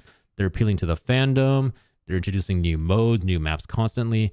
They basically have decided to stay away from what Overwatch did and try and make it competitive. They basically just said, nah, we're making a giant hero shooter sandbox that you guys can just play in, and we're just going to keep throwing weird and wacky shit your way. Like the team ups, the new champions, the new styles. It's very intriguing and it's very, very fun. I will give Dawn Trail props for not being as bad as the 3 consecutive bad expansions that made me quit WoW, full stop. True, but also, Duke, if it's the 3 expansions that I'm thinking of, that's a very low bar. That is like the lowest of low bars. I like, holy shit, that is like the bottom tier of MMO bars. And in all honesty, I kind of want to vote for No Man's Sky. The character development of No Man's Sky is insane. It went from one of the most well-funded, crowd-funded games to being this disaster on release. People were asking for refunds. Everything was going south. The company basically killed off all social media presence, just withdrew, didn't respond to anything, didn't do anything, and just stayed quiet for, I think, like a full year. Came out, released a bunch of free expansions, a bunch of free content. And I think every half year or a year or so, they release another gigantic free expansion. I think there is more free expansions to the goddamn game than there is paid DLC. which is really impressive for a modern game, I'll be honest. So honestly, like there's a part of me that really wants to vote for No Man's Sky because in terms of taking care of their community, they are listening. They are like always there listening to what the community wants, always like doing their best to try and satisfy as many players as they can. And on the other hand, I really love Final Fantasy 14, but I also, from like just talking to people, so many people, Dawn Trail is like, they're like, it's like it's like the one that actually made a bunch of people quit, if anything. Dawn Trail is M4 or in turn the best girl, so I give it a minor break. I mean, fair. Like your waifu being in there is always a great motivator, right? There's a reason people constantly do the meme of stop giving me content for free. I'm willing to pay for NMS. Yes, that is a reoccurring meme. And in all honesty, like no matter what else you have to say that's bad about No Man's Sky, you do have to admit they fucking give a lot of free content. So honestly, you know what? I'm gonna give my vote to No Man's Sky. I love Marvel Rivals, but No Man's Sky deserves it for just constantly staying in tune with their community and trying to provide new experiences for them. Best community support. Ooh.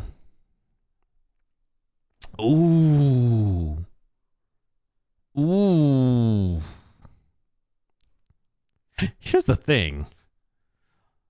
The last major update for Baldur's Gate was this year. That's why it's on this category here, even though it was released. When was BG3 released? BG3 was released in 2024? 2023. Wow, 2 years ago. Okay. BG3's last major story update was literally only a few months ago. The team they released an amazing product and they kept going back, re-updating it, including new stuff, constantly trying to make everything about the game feel complete. They've also like Larian Studios is known for this. They love working with modders. They're very supportive of the modding community. And unlike Bethesda, which like, you know, relies on mods, but also like completely destroys their modding community, they're actually like do stuff like release the modding API, built a whole like modding platform to make it easier for modders to work with the game. They have their own sites where they feature popular mods. They vet mods saying like, hey, this is working for the community. This is working for stuff like that. That's true. Even though No Man's Sky's launch was rough, they did manage to pull a major correction on the game to make it what it is. Exactly. So yeah, honestly, between No Man's Sky and Baldur's Gate 3, I think either one of them could win for this category. I think Baldur's Gate's going to win just because it has been like Larian Studios. I will almost always, Larian Studios and Supergiant are the two developers who right now I will always pre-order their games. Because I know that in Supergiant is going to be an amazing game. No matter what. It doesn't matter what game it is. It's going to be amazing. I'm going to love it. Larian Studios has one of the most in-tune CEO games that most in-tune CEOs that I know in the gaming industry. Like he's always out there fighting for equality for gamers and developers alike. He's always out there saying like, hey, look, there's stuff that you can do. They're known for saying like, hey, pirate our game. We'd rather you pirate it than resort to having to play something inferior. Larian Studios has always been super supportive of their community, and I think they deserve this particular award. Yeah, the casino is based as fuck and constantly out there fighting for gamers. Exactly. Best independent game. Yeah. Oh. All right, let me just scroll up a little bit here. So this you can still see Silksong's here, but best independent game. Gee, I fucking wonder. Out of all the titles here, what do you think is gonna win? Couldn't fucking guess. Not a damn clue. I will say, if you like roguelikes, moo. I'm yelling at you right now, Moo. If you like roguelikes, Ball X Pit is a very addictive, like pinball style roguelike. I spent probably a week solid just no lifing it. It was a lot of fun. I really, really recommend it for anybody else who enjoys roguelikes. I have not heard of this game. Absalom. I've not heard of this game. I've not seen this game. I genuinely don't think I've seen anything about this game. Yeah. Blueprints. I have not played this. I've heard exceptionally good things about this game. And if Blue Awning happens to be listening at this point, I think Blue said that this is one of his favorite spins on a roguelike involving puzzles. So that alone made me want to check it out. But yeah, like, let's be real here, people. Best independent game, Clear Obscure is going to win. Like, no one's going to argue with the impact that Clear Obscure had as an independent game compared to all the other nominees in this category. That's going to win by like a landslide. God damn it. Balls looks fun. It's really fun. Honestly, Moo, if you like, since I know you like roguelikes, I really advise you to give Ball X Pit a try. It's very, very fun. Best debut indie. Oh no. Oh no. Oh, this is so unfortunate. Okay, I feel like to keep it fair, I feel like Clear Obscure should have been taken out of... Oh, god damn it. I feel like Clear Obscure should have been taken out of one of those categories. That feels extremely unfair to the other titles in there. All of them which are great games, by the way. Let me see if I can get back in there. Come on. Okay. This feels very unfair because Dispatch, I'm planning on playing this when I get back from the November break, but Dispatch is probably one of the best narratively driven games that I've seen in most recent times. Oh, I really, really want to vote for Dispatch because for what I've seen, it's so fucking good. But I'm sorry, it doesn't beat out Clear Obscure. As a game, it's great. It's lovely. It's fucking amazing. I want to vote for it with all my heart, despite not having played it yet, really. But that's just not fair. To be fair, it absolutely deserves to win. But you ain't putting it against a giant. Like, you know what this is? It's not David and Goliath. This is Goliath versus a bigger Goliath. And then little David Mega Bonk is off here in the corner because if you haven't tried Mega Bonk, and again, you like roguelikes, Mega Bonk is so much fun. It is weirdly addicting. It is fucking insane how many hours I've put into Mega Bonk, honestly. It's a lot of fun. I really recommend it. Go give it a try. It's cheap and it's worth it. Dispatch. Yes, I'm going to try Dispatch as soon as I get back in December.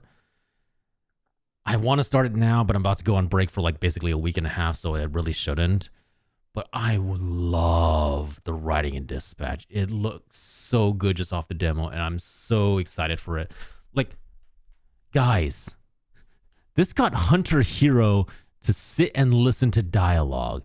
The man who plays nothing but rage bait games sat down and dedicated time to Dispatch. He's dedicating time to Dispatch right now. Do you know how fucking weird that is? No, I'm joking. He has really good taste in games, but it's such a good narrative game, and I want to vote for it, but it does not hold up against Clear Obscure 33. It's just like, this game's just better. You know, honestly, Moo and Zindani, you know who I want to see play Dispatch? I want to see Starry play Dispatch. I would love to see Starry and her reaction to Dispatch.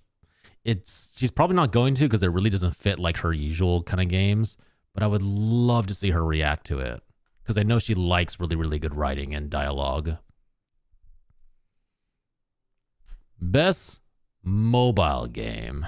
I think we have just enough time to work on this. Destiny has a mobile port? I'm sorry, what? What? That's... You play as a guy, those probably wouldn't happen? Oh, does she not like guy main characters? I'm sorry. Why is this on here? And for that matter, oh my god, guys, look at this. Genshin Impact is not on here. Holy shit. No Hoyoverse game made it on here. Do you know how fucking wild that is? There's not a single Hoyoverse game on here. That's actually insane. I think that's like the first time in, God, like 10 years? She wants to be hot. I can respect it. Oh, okay, damn. You know what? Maybe I can convince her to play it on her own time and then we'll just hear her reactions on it. Give it to the glue sim. What is the glue? Oh. In all honesty, okay, here's the thing. Destiny Rising, I'm sorry. That's fucking laughable. The idea that one of the most predatory online FPSs is going to be good as a mobile game is fucking laughable. I don't even want to imagine how painful this must be to play on mobile. Persona 5, I played a little bit of it. I love Persona 5. This has one of the most predatory monetizations I've ever seen. Like, this thing is constantly trying to encourage you to spend money on whatever you want. It is really fucking predatory. I don't know anything about Sonic Rumble, but Sega's not known for making good mobile games. I'm gonna be real with you. Sega's not known for their mobile games. Yeah, Uma Musume, I mean, I've played it. I love it. I just don't have time for it. It is such a time sink, but it's a really, really great mobile game. I love the fact that they transitioned it pretty cleanly over to the US. Wuthering Waves. Ooh, honestly, this one...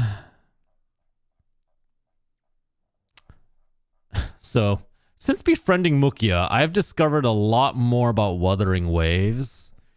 And honestly, I think if I were to go back to like a Genshin style game, I would probably play Wuthering Waves over Genshin. It seems like the combat's more intricate. It seems like a better story just straight out the gate. It seems like a better aesthetic. Not everyone looks like they're like 5 or 10. I'm sorry, even like the adults in Genshin Impact feel like they're barely 15. Also, there's a lot of hot mommies. Lot of hot mommies in Wuthering Wave. Like, oh God, let me tell you right now. The MILFs in that game are fucking hot. Well, hands down.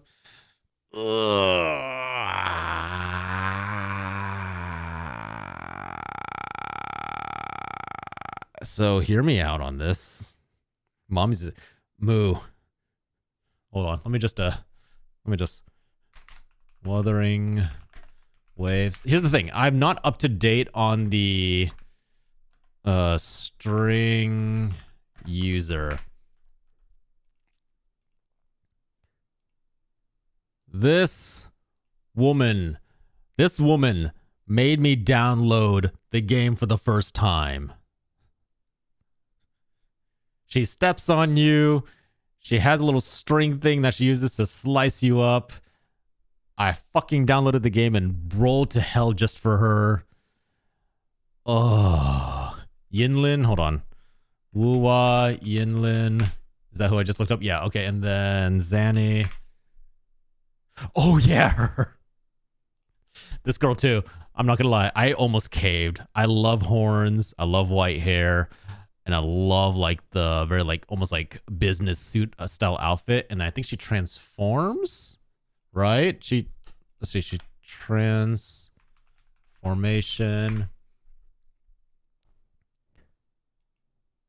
I don't think I can get like a good full image of her, but like her clothes rip up. She gets like some boobage showing. All right. I'm just looking up whoever she is. Forlova.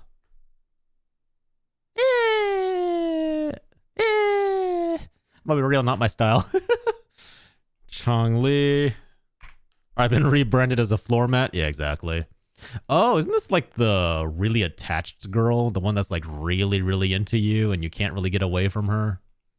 Oh my god, that's so tiny. Can't find a good full image of her.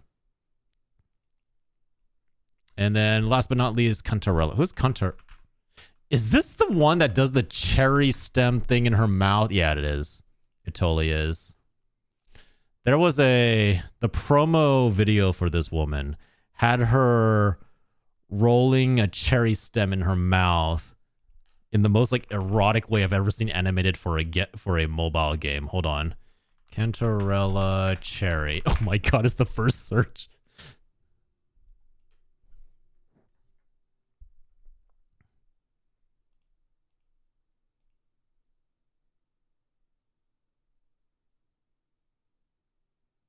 Like that is the most well animated mouth opening for a promo teaser for a mobile game that I've ever seen. Like they pulled in an adult animator for that. Like god damn. Chong-Li's not attached to you? Oh, okay. Never mind then. Maybe it's just the fan art that I saw. But all that being said,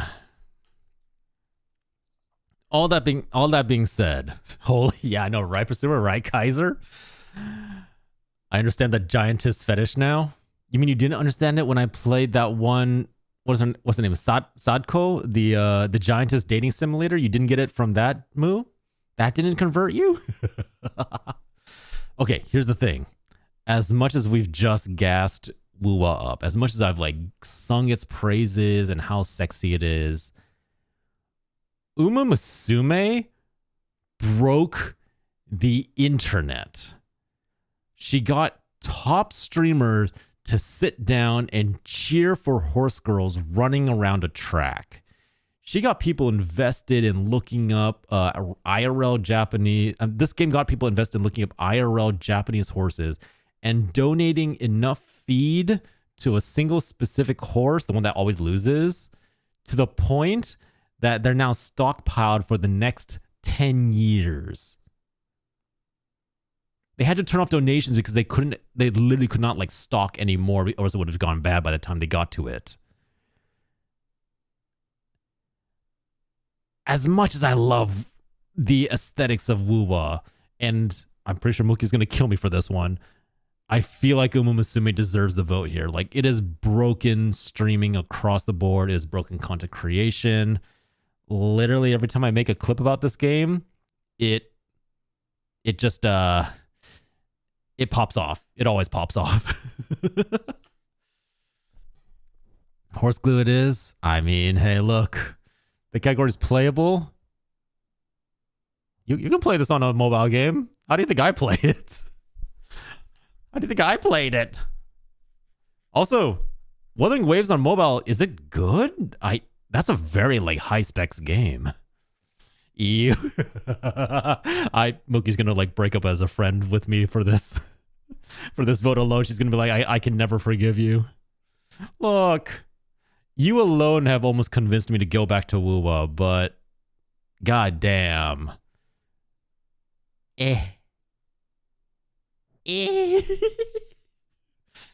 don't kill me.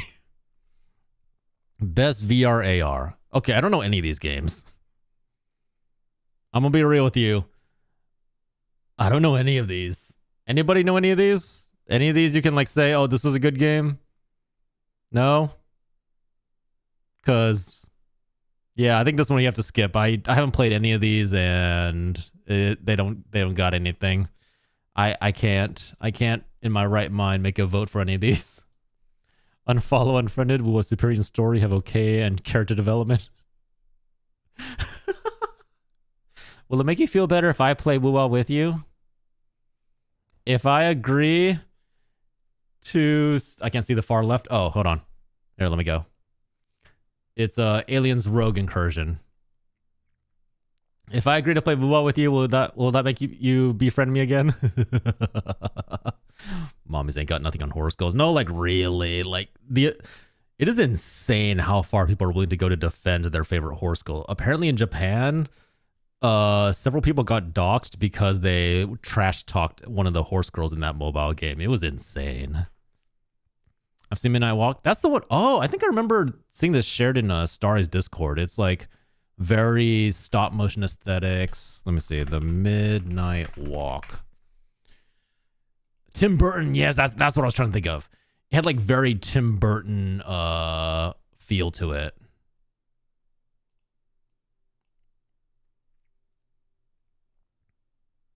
Yeah.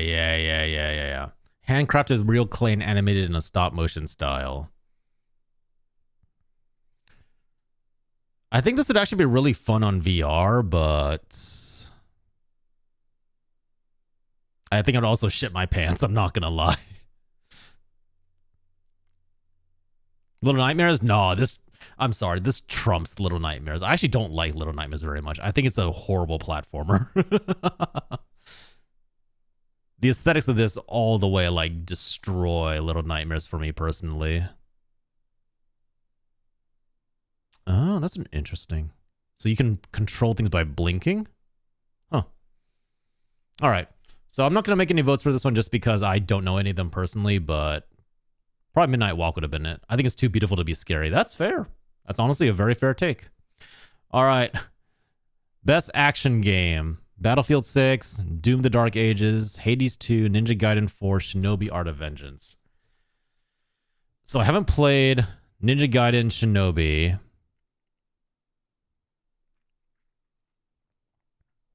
Weirdly, I don't think Hades counts as an... Hades is more of an adventure roguelike, I would say. And honestly... For me, Doom the Dark Ages kind of slowed down its combat for this iteration. It was still fun, but it just felt a lot slower.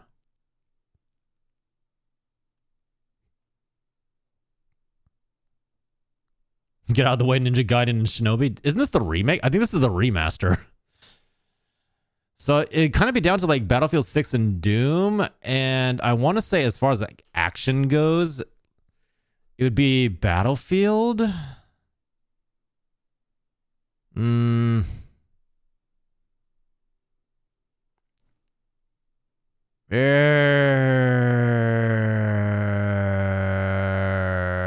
gonna skip this one. I can't make a reasonable decision on this. No. Did it break? No, the website broke again. Best action adventure. If anything, I don't consider Battlefield.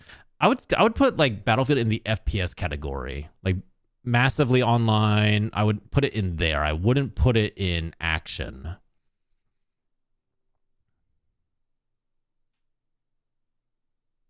I mean, I'm biased on this. This is going to be my vote. That being said, everyone I've talked to who's played the Indiana Jones game says they've enjoyed it. Everybody. So, honestly, I'm considering it because every single person I've asked about this game says that they had a lot of fun with it. But action and adventure, I'm sorry, Split Fiction, you're out immediately. Compared to everything else here, you're just out. I mean, it'd be Silk Song for me, but I'm very biased on this. So my vote definitely might not be the same as yours. Come on, baby. Hang in there. Best RPG. Ooh, I want to know what they put for best RPG. I desperately need to know what they put for best RPG. Avowed, Claire Obscure 33, Kingdom Come Deliverance 2, Monster Hunter Wilds, and The Outer Worlds 2. Isn't this kind of too new to make a proper vote on? And, okay, do you guys think Monster Hunter Wilds is an RPG? I feel like it's in its own category. Yeah, we're all agreeing. Expedition 33 is going to win this one, like every other like category it's been in. I don't qualify Monster Hunter as a RPG, really. Because you're not really building a character. You're kind of building your armor?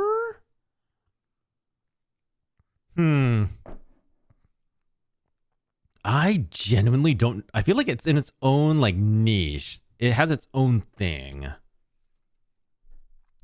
Monster Hunter is more action adventure. Yeah, it would classify more as an action game. It has some, it has RPG elements, but that doesn't make it an RPG. It has like a story. It has like stats and leveling up, kind of, but it definitely fits more in the action category to me. It's kind of weird to have it here. But yeah, Claire Obscure compared to everything else. I'm sorry, Avowed. Even if it wasn't for all the drama surrounding Avowed, there's no way it's beating 33. Best fighting. Okay,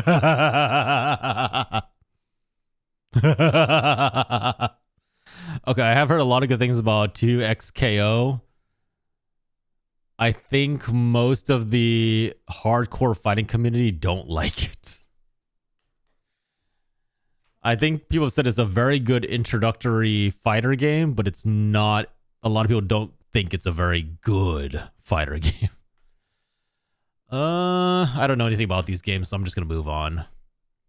2XK. Yeah, that's true. It's not even technically. It's still in beta testing. That's true. Everything else here is at least officially out.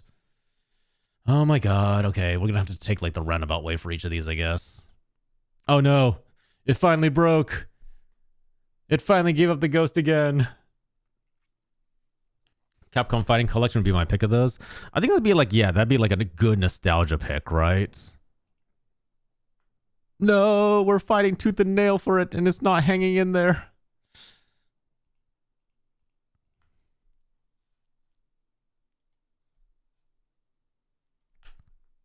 It gave up. It can no longer hang in there. It died. It much to pick from for this year for fighting. I don't feel like a lot of fighting games were released this year, right? Like, am I crazy? I feel like fighting games as a genre has kind of like taken a backseat to everything else. Like, I feel like there's still like the hardcore players, but it feels like they're all playing like old versions of Smash, old versions of Tekken. No, I guess Tekken 11 is around. I know Goblicorn plays it a lot. Come on. Hang in there. You can do it. Gambate. Browser. Oh, damn it. All right. This one might just be dead. Let's see. Categories. Yeah, it might be dead. This year was the year of giving gamers what they needed with all those indie games. Honestly, this year's been great for indie games. It is unfortunate that, every single indie game this year has to compete against Expedition 33, but it's been great for indie games. That's another thing. Expedition 33 didn't just like revitalize the gaming industry. It also kind of like opened up people who'd only played like AAA games, only played FIFA, only played COD, to actually like look at indie games and start going, oh, hey, some of these games are actually really, really fun. It got people out of the mindset that like indie games are these low budget, very niche style of games, and actually got them thinking, hey, I really enjoyed Claire Expedition 33. Let's see what else is in the indie field. So that's another thing that made it made indie games a lot more accessible to the wider population.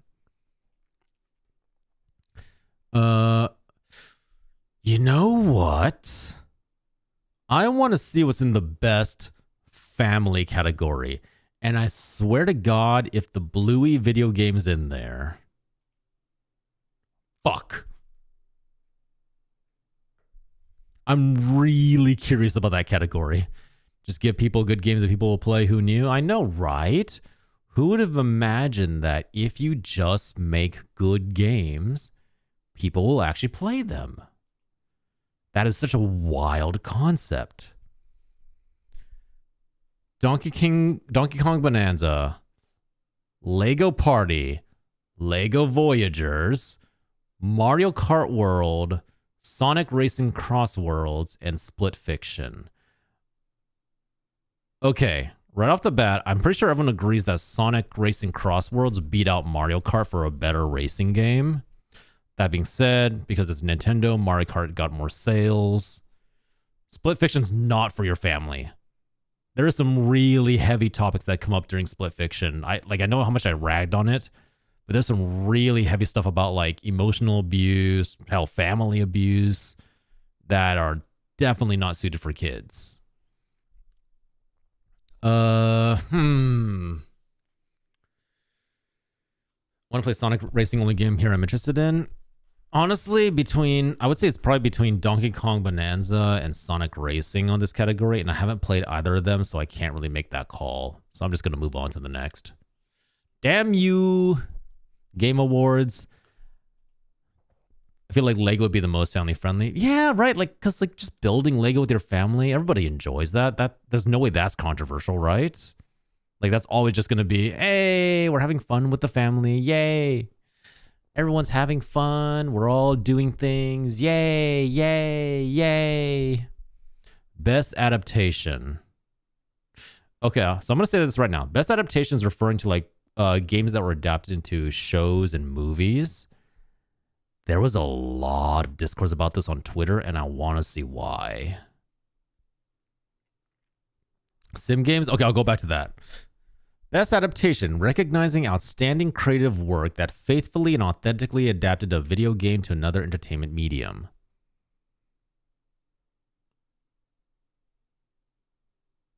Ha?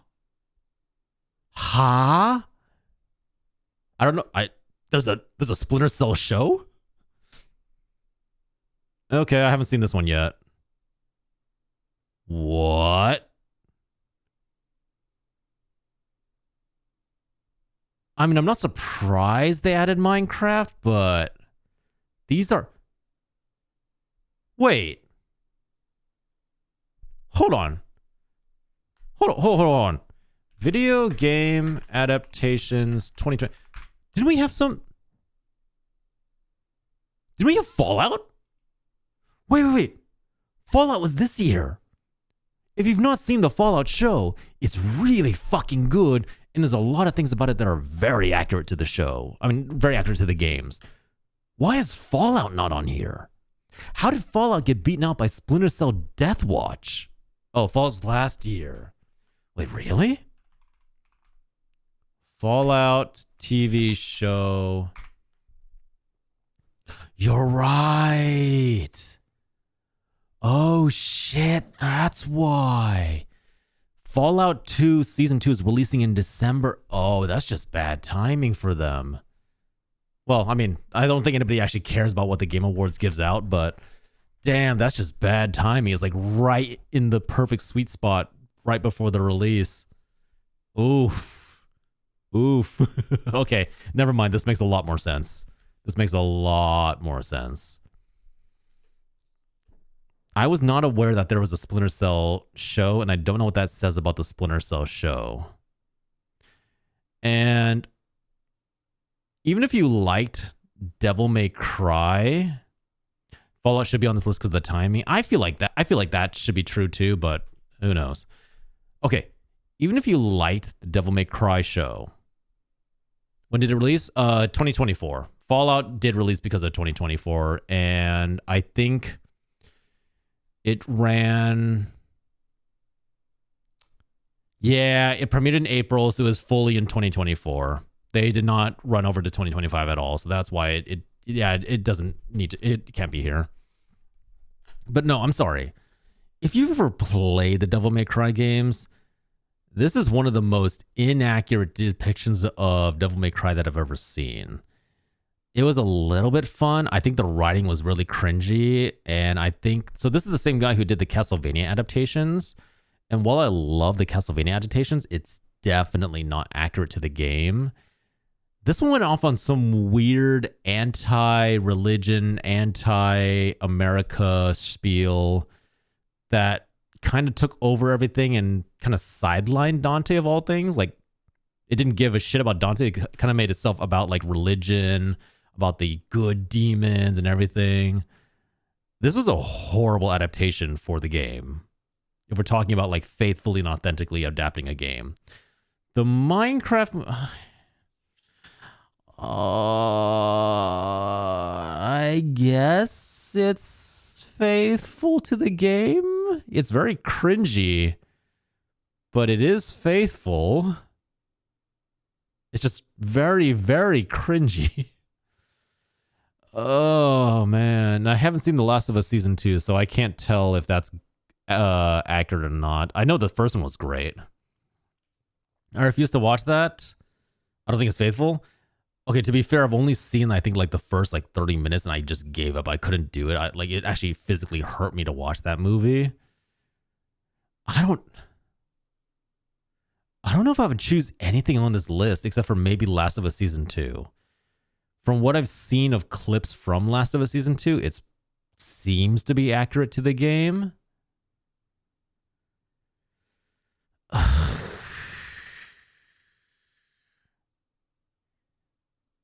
Until Dawn, I'm going to say right now, is a horrible adaptation.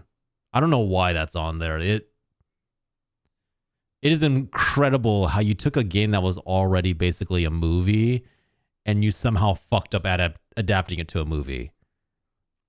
Like that entire like series, the Until Dawn, the Man of Medan games, are essentially just cutscenes. They're just quick time cutscenes throughout the entire damn thing. You basically had a movie laid out for yourself, and they somehow fucked it up. I just saw the Splinter Cell one. Yeah, tell us, Kaiser, is Splinter Cell any good? Like, does it feel true to the game, or is it just like eh? What's weird is I'm pretty sure that's when he's like old man Sam Fisher, which means that they kind of jump straight to the end, which is really weird to do for anybody who's not a fan of the game already. Only just found out about it. I haven't watched it yet. Okay. I'm going to say we're going to skip this category. I'm going to say out of everything on here, though, I don't think these two and this one should be on here. I think those three options are very, very bad options for this category. Most anticipated game. This... Oh boy. Oh, this one's gonna, let me tell you right now, this is gonna cause some buzz on the interwebs when this category nominees get out. The fun of Until Dawn is the player choice and player error causing deaths. Kind of impossible for... That's the exact point I made, Zindani, when I heard that they were making a live adaptation of it. It's like you're taking away the ability to make choices and change the storyline. What's the point in making a movie about it? Like, you've ruined the entire aspect and appeal of the game.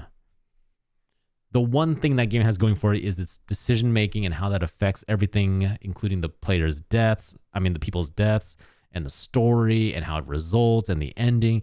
And you're removing that. What's the point? What's the point?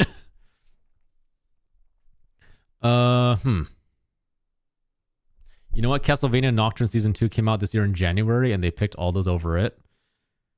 I mean, because again, I don't think Castlevania, the series, is true to the games. Castlevania, the series, is very dark, very edgy. It's almost got like a Bloodborne aspect to it. Like, it's very body horror. It's very atmospheric horror. Castlevania, the game, is... You're a big buff dude with a whip and you go around killing vampires. It's a little campy, it's a little silly, and it has some of the most ridiculous lines in video gaming. and you're a big buff man running around throwing holy water on demons. In terms of like game and show, there's a very big difference in tone. I mean, out of all of this, I feel like Grand Theft Auto, right? I don't think you can say MC and DMC were very faithful at all either. Yeah, fair enough. I mean, like I said, I don't think DMC was faithful at all. Minecraft I know less about. I mean, out of all this, it has to be Grand Theft Auto, right? Like every single time even a little bit of news comes out about Grand Theft Auto, people explode in like a flurry of theory crafting and anticipation. People are always talking about it, which is bigger for me. So the reason I'm not choosing The Witcher is because there's so much fucking discourse. Can I just say, I think the Witcher fan base is one of the more toxic fan bases, because every single time that something from the game or the show is mentioned, there is a war. There is a literal battle in the comments section between the book readers and the game players, and them going, this is more accurate to the lore. No, this is more accurate to the lore. No, in the books, it references this is more accurate to the lore. No, in the games, it references this is more accurate to the lore. There is a civil war going on online about The Witcher. That's the only reason I'm saying that I don't think it's the most anticipated game, but I am really excited to see where it goes. I love The Witcher's like lore. The games themselves never really like pulled me in. I tried to play them. I had to like play them heavily modded to enjoy them, and even then they didn't really bring me in, which is really weird because I usually like those kind of RPGs. But for whatever reason, I love the lore. I love the design. I love the aesthetics. I love the world building. I just can't get into the game. I met people from the Witcher fan base, and it's worse for the Witcher 3 fan. Oh my God, the Witcher 3 fan base. Yeah, like, don't get me wrong. I'm very much of the mindset that you should just let people stuck it up their bums and enjoy whatever you enjoy. But I also am very, very careful to never post an opinion on Witcher. Even when it's trending and I know I need to farm that content, I do not post an opinion on The Witcher. That's just dangerous. Resident Evil Requiem. It looks really, really good, but it doesn't. I'm not like necessarily interested in it. Like, good for you, Kaiser. I'm glad that you're looking forward to it and that you have it to look forward to. But also, I mean, you guys know me. I hate horror. We've made this clear, abundantly clear. Wolverine, I mean, people were excited about it when it came out, but I think people are kind of like weaning off the whole hero-based games, like the Marvel and DC stuff. I think they're kind of like leaning away from it. The only reason that it came back into relevancy is because of Marvel Rivals, really. And I'm sorry. 007 First Light looks like an amazing game. It actually looks really interesting, and I'm actually kind of excited for it. I don't think it holds a candle to the anticipation for any of these other titles. Like, this is very much the tiny, tiny David who couldn't even get the slingshot off. Like, no. I enjoy the hero-based games. That game has been in development for so many years, though, that it's just kind of eh. Yeah, that's the other problem about it, right? Like, this game has, like... Wasn't this originally supposed to be, like, this really dark, gory game released back during the first, like, Wolverine movie to accompany it? And then they kept entering development hell? Is that... Zendani, is that this one? Is that it? Like that one where they released this really gory trailer that everyone's like, oh my God, you can hack apart people. You can tear them to bits. Yeah.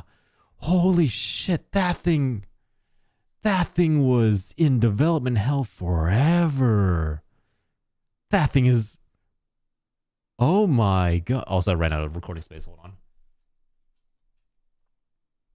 That is impressive how long that's been in development hell.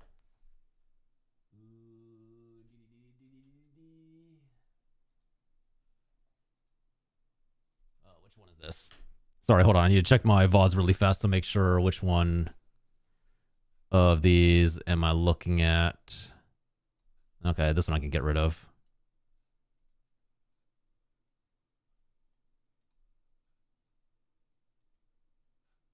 Okay.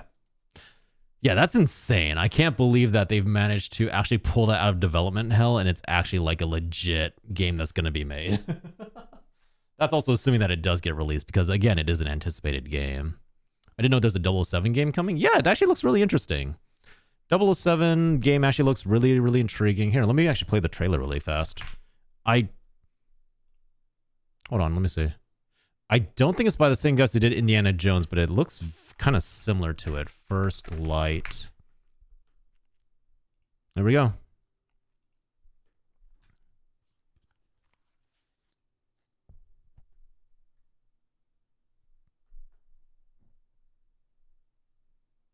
It looks good.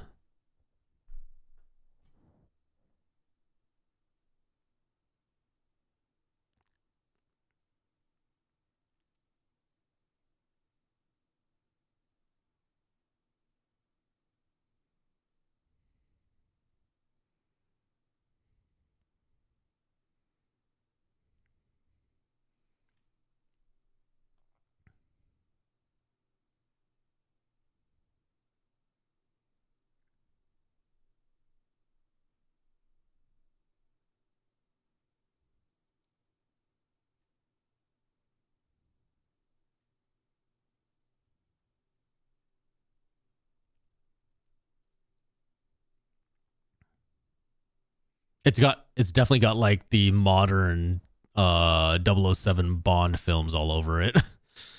It's got like that like very like stylish, flashy aspect to it.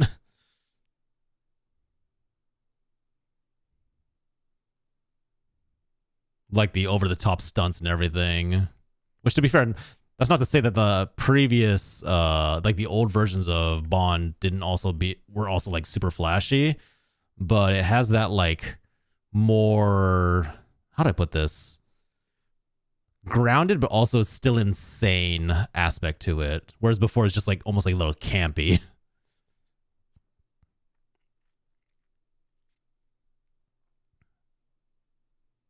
I mean, yeah, it looks good, but again, it's not beating out everything else on that list.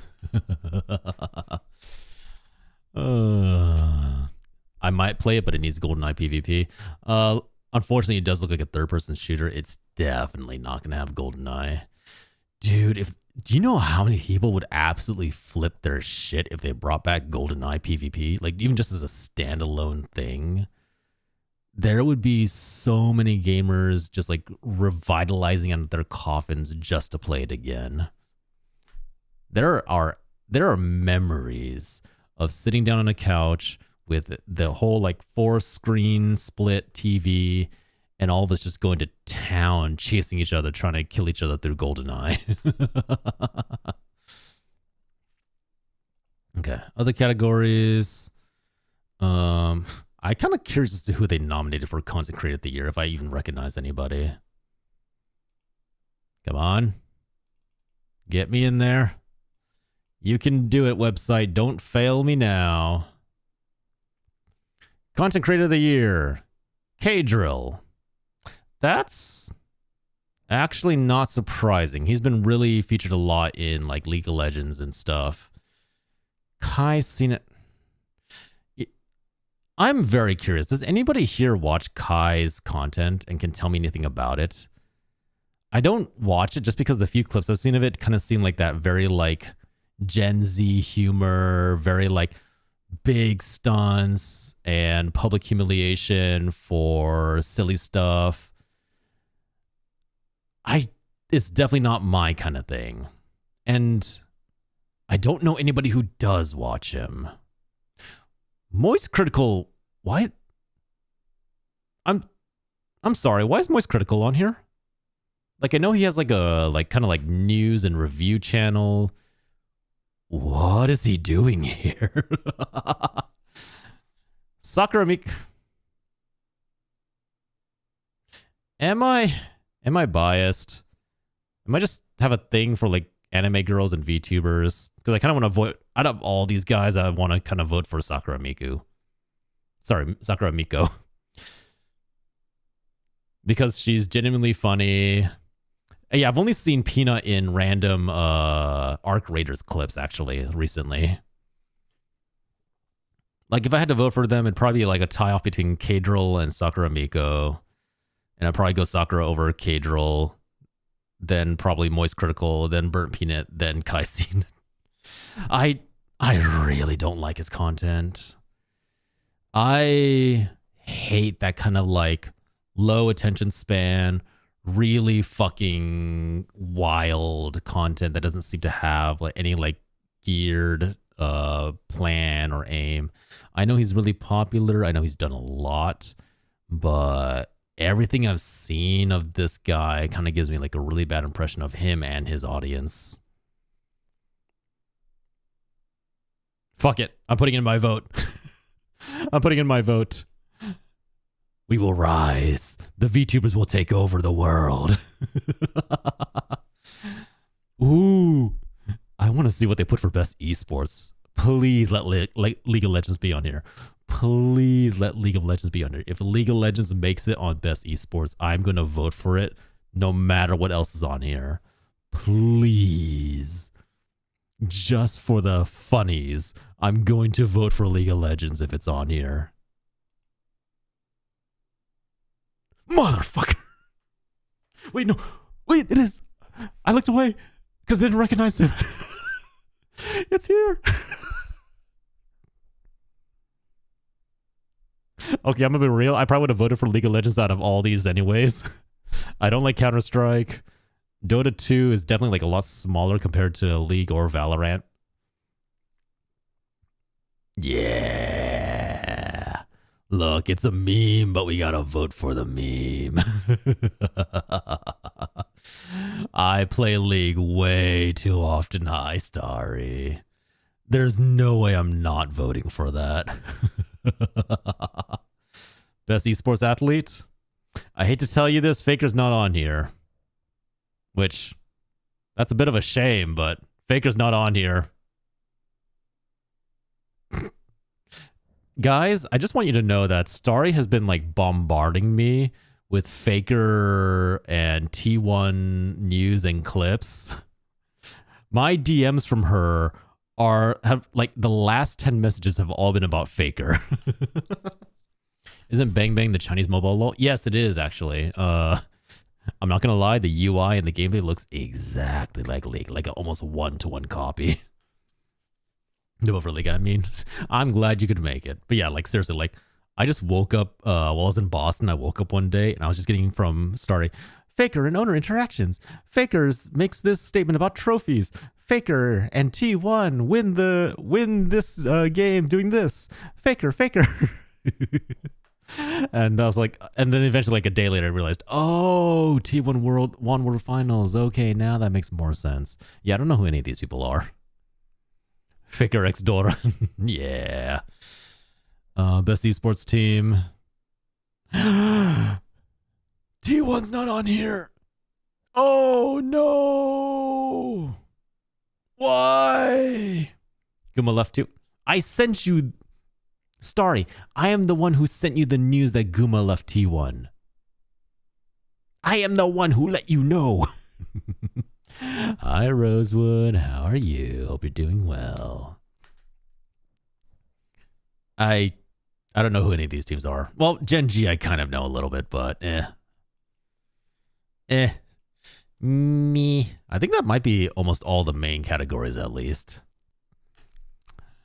Apparently it's been a while because I've not seen this model before. Yeah, Rosewood. The 2.0 debut was November 1st, actually. So yeah, this is 2.0. Hold on. Just to give you a better look. Hi, it's me. I'm John 2.0. Skip, yeah. Like, if I had to vote for any of them, it'd be Gen G, but I don't like Gen G enough to vote for them over a bunch of other people that I don't know. Come on, categories. Come on, baby, hang in there. You can do it, my love. You can do it. Punch through. Fighting. Yes. Yeah, I'm proud of you. I think that's about it though. I think that covers. Ooh, wait. We didn't take a look at best multiplayer. And I know we got some fans of Final Fantasy XIV in here, so let's see who Final Fantasy XIV is competing with, shall we?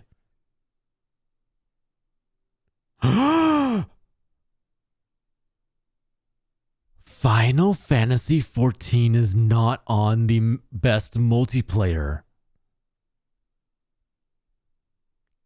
Holy shit. That's how bad Dawn Trail did. Well, we know the winner here. Yeah, I'm gonna be real. Like, Arc Raiders. Here's the thing. The only reason I don't want to vote for Arc Raiders is because I know they use AI voice acting.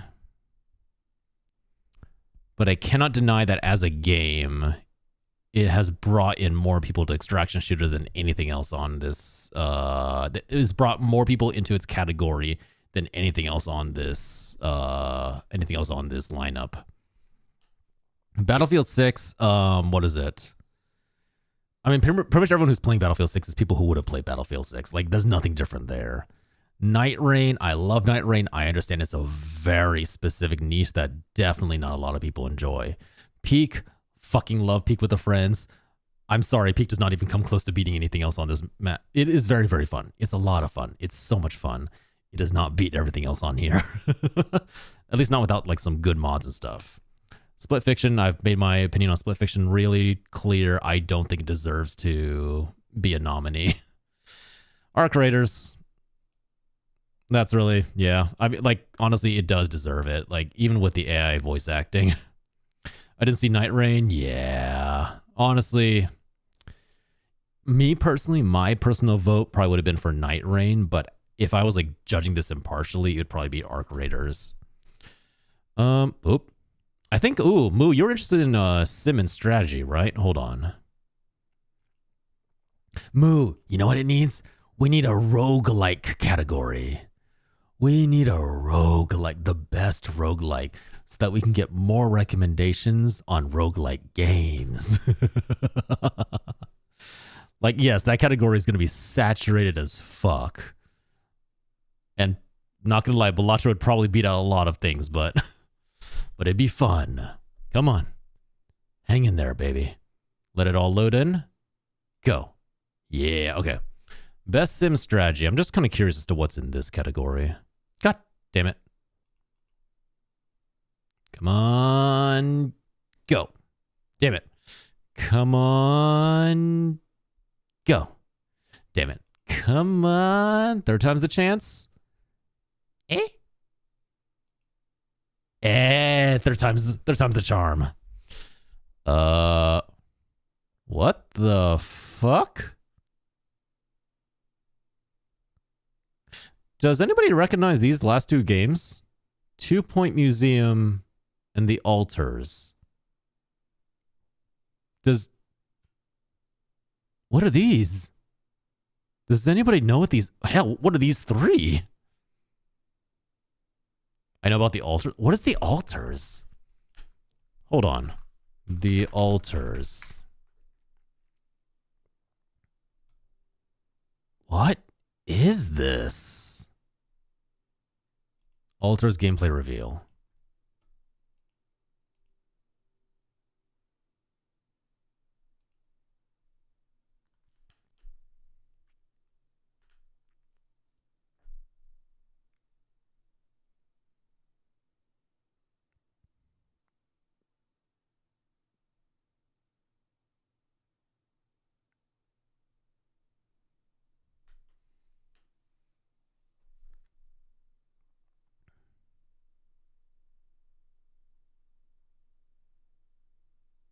Managing a moving base made up of alternate timeline versions of you.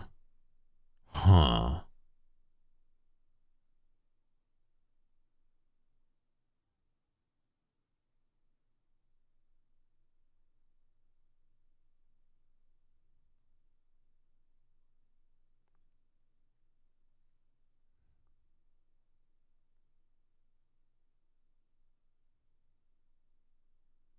Oh, is he gonna clone himself?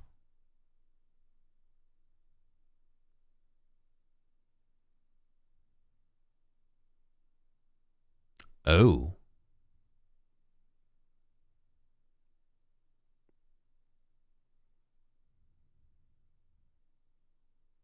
What?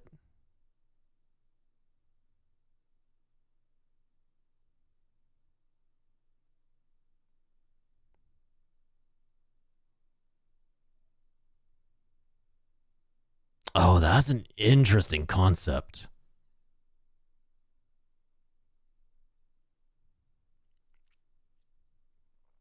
That's an interesting concept.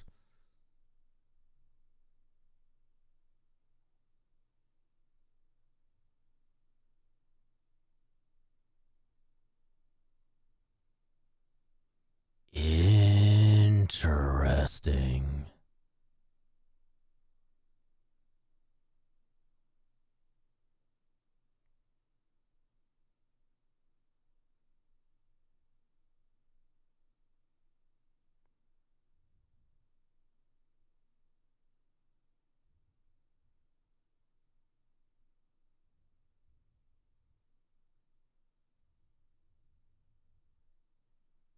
Huh.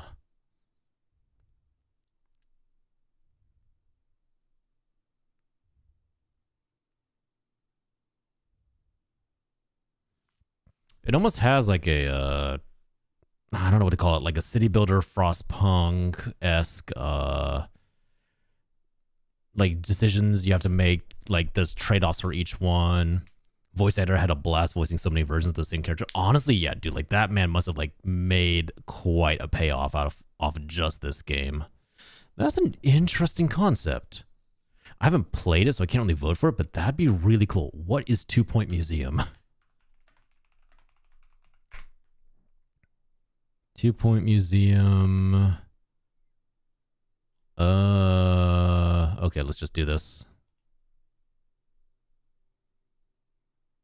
What the fuck?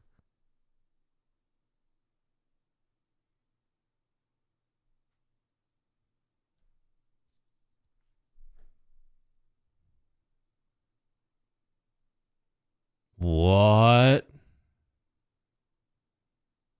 Why is this on here?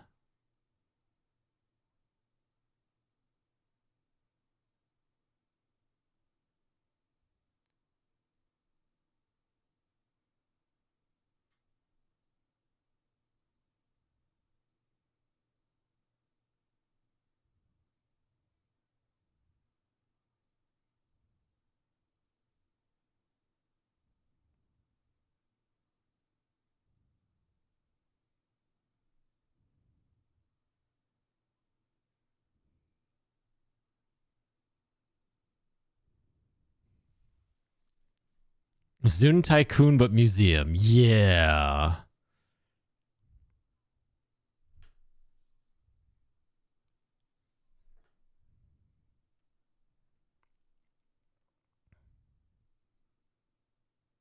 I don't know how to feel about that one. I'm not gonna lie, I'm far more interested in the altars versus that.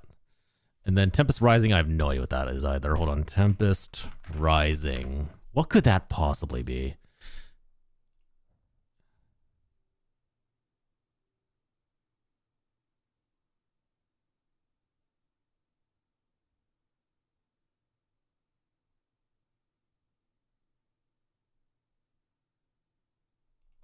I'm good. I maybe I'm judging too fast, but I'm good. You know, just doesn't really do anything for me. Honestly, if I had to vote for any of these, probably would be either Sid Meier's Civilization, but I won't because Civilization games have the most predatory DLC that I've ever seen. Red Alert, yes, it's just Red Alert. That's what Tempest Rising is, but Civ games have like so much DLC that costs so much. The game itself is, I feel like, broken half the time. I feel like Final Fantasy Tactics would just be a good safe vote here. Like, Out of everything here, I feel like Tactics is like the most well-known and everyone's going to just like vote for this. Yeah, that's everything else on this list was a little weird. Okay, fine. Just to be curious, best sports racing. I'm going to guess Sonic's on here, and if Sonic is on here, Sonic is going to win. Guaranteed, hands down. Like, the internet loves Sonic. The only thing that might beat it in popularity is the Mario Kart game. And even that's a little bit iffy. Because Sonic also has this not safe for work fans. I missed the sim. We voted for Final Fantasy Tactics, Moo. Everything else was kind of like iffy in terms of voting here. All-Stars is like the one that sounds the most interesting conceptually to me, but it's because I haven't played it yet. I can't really tell like if it's a game that I would enjoy. Come on. Load up. Come on. No, I think the game's just too broke. I think the site is just too broken to really like help with anything. What the fuck is this list? I know, right, Moo? Like, I think out of everything there, we'd only vote for really Tactics or Civ 7. What are they on? 8? 7 or 8? And then I think I would choose Tactics over that. Yep. Mario Kart World's on here. Sonic World Racing's on here. Yeah, out of everything here, it's going to be between World, Mario Kart World, and Sonic Racing. And my personal vote from what I've seen would be Sonic Racing. It's just a better put together racing game, which is weird to say about a Sonic game, I feel like, because I usually despise Sonic games.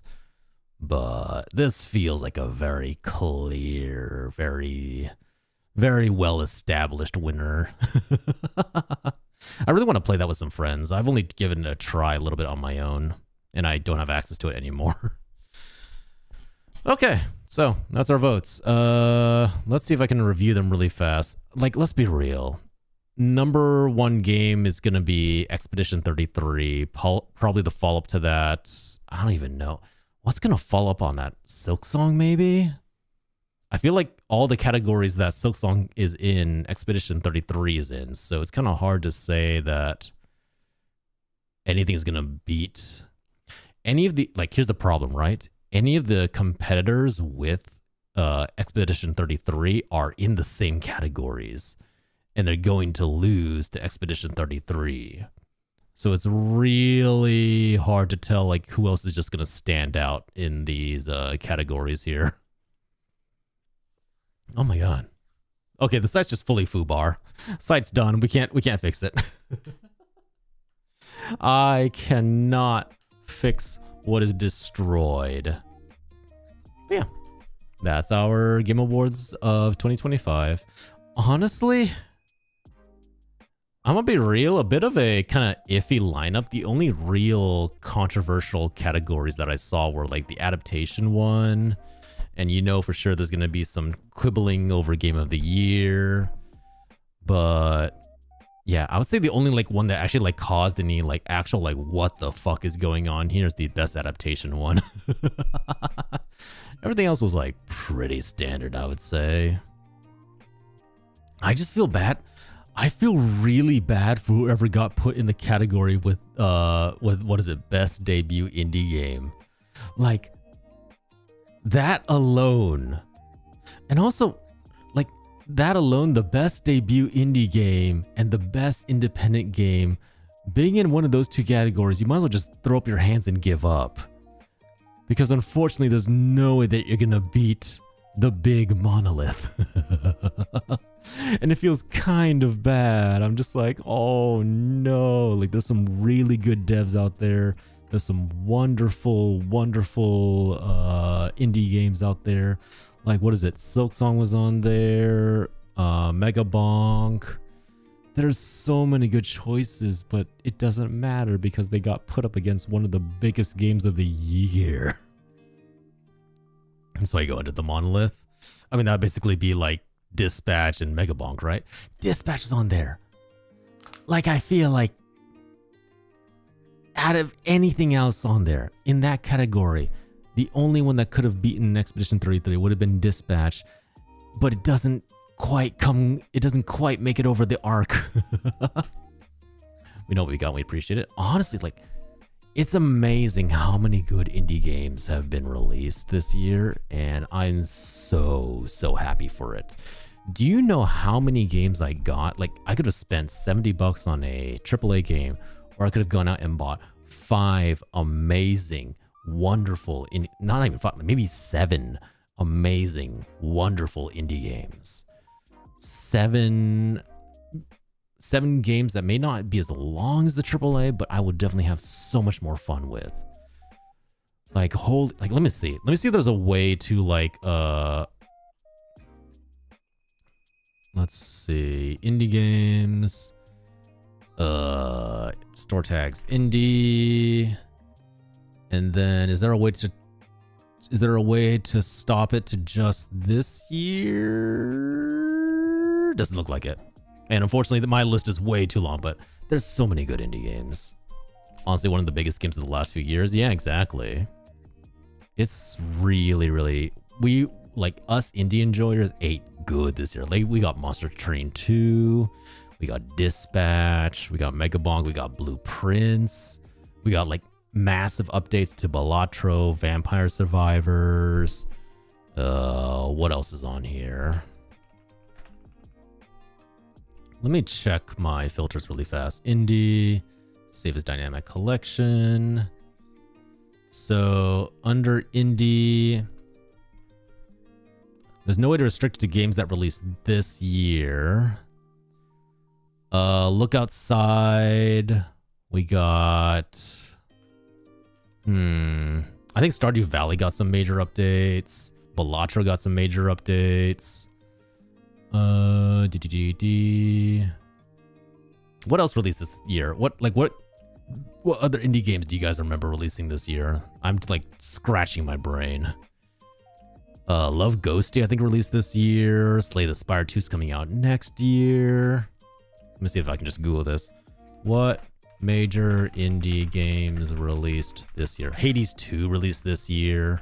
Unfortunately, Hades 2 got always put up against Expedition 33, so that's unfortunate.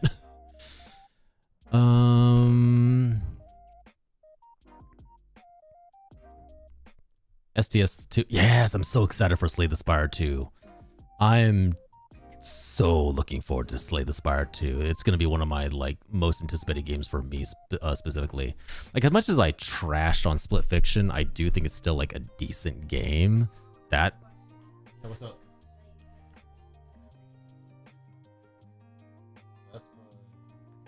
No, that is not safe to eat. It's canned soup that's expired. I would not be. I would not. Yeah, but there's clams in here. There's clams in here.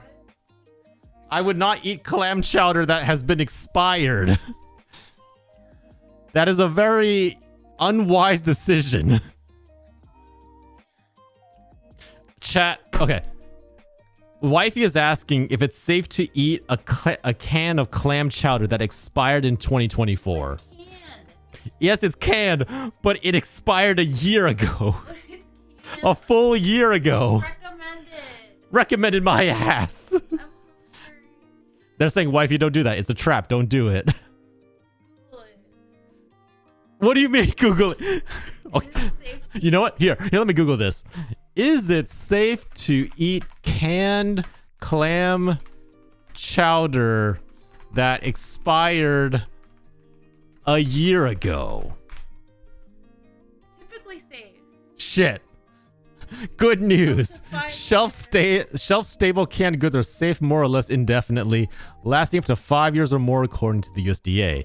It's typically safe to eat canned food that is past its expiration date, with a few exceptions. If the can in question contains a higher acid food such as tomatoes, fruits, pickles, sauerkraut, or food from a vinegar-based sauce, the USDA recommends discarding these items after 18 months from date of purchase. I'm trying to find a way to like convince her not to do this. Somebody tell her in chat that this is not a good idea. The Foodkeeper app, hold on. Okay. Seafood, shellfish, shucked clams, mussels, and oysters. deja vu. Did we do this already? I don't think we've done this I before. have deja vu. I don't think it's safe to eat this canned clam, baby. Okay, click on that one. How long does unopened oh my god, this is an actual question. To maximize the shelf life of canned clam chowder, store in a cool, dry area. Properly stored, unopened canned clam chowder will generally stay at best quality for about 3 to 5 years, although it will remain safe to use after that. So 35 years, right? This is 2024, so we're still within 3 years of that. This is not a safety date. It is the manufacturer's estimate of how long the canned clam chowder will remain at peak quality. Yeah. How about you eat it first? You want me to eat this first? You're not going to even be the first one to eat this. I have to eat it? I'm hungry. Should we toss it out? I mean, you can open it and smell it. I mean, the first one I opened, I was like, it was chunky, but then when you mix it up, it was like... What? Wait, what do you mean the first one you opened? Like I opened the first one, and it was like liquid on the top, and then like chunky, like solid. Like you opened one already? Yeah, it smelled normal, but then like you guys had mixed it up, and then it was like the normal texture. Yes. Oh, I just want you to come in a little bit closer. I want you to come a little bit closer to the mic and say that again. What? So you opened up a first can of clam chowder before you came to me with this one. Yeah. What did you eat it? I threw it away because I was like, oh, because like it was like liquidy on top, and then like a clunk just fell out.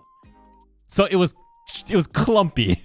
But when you mixed it up, it became normal texture. I don't think this is safe to consume. I'm just going to put it out there. I don't think this is safe. Here, how about this? Open it, smell it, and then you tell me if it smells bad. What do you mean you can't? Here. All I'm going to say is if you consume that and you have stomach problems later, I'm just going to say I told you so. Wait, why do you leave it on my desk then? Go throw it away. Go throw it away. I don't want the expired clam chowder. She closed the door on me. Hi, Feather. Hope you're doing well. We're currently trying to convince my... Oh, okay. Hey, Feather. Oh, boy. Guys, my wife is going to poison herself with expired clam chowder. I mean... Here's the thing. If it expired this year, I'd be like, okay, fine. You know what? It's the end of the year. We can still probably finagle it. This says June 2024. It is a full year past the recommended date. I don't know if I can recommend this to be consumed. Oh, God. I mean, what do they put in clam chowder to preserve it?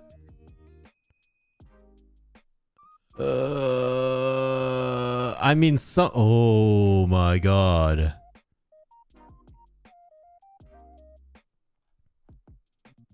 Okay. So I just stumbled across a Reddit post where a guy ate in 2021. He ate a can of clam chowder from 2012. So a good 9 years expired. Let me see. Okay, there's no follow-up on this. Let me just see if he posted afterward. Hey, you know what? He's still posting. This particular Redditor is still alive and well. Unless someone bought his account. Oh, my God.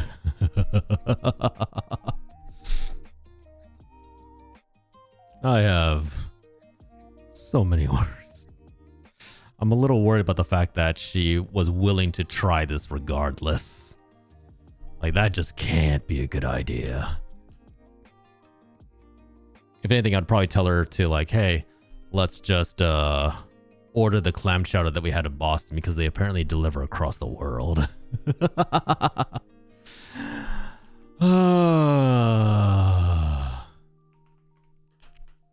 look, it's me. I have to save my wifey from her bad decisions. I have to ensure that she's not gonna poison herself with her own bad tastes. Hi, Feather. Hope you're doing well. Yeah, sorry you came in right as the ad break started. That hit you right perfectly on time. But it is getting pretty late.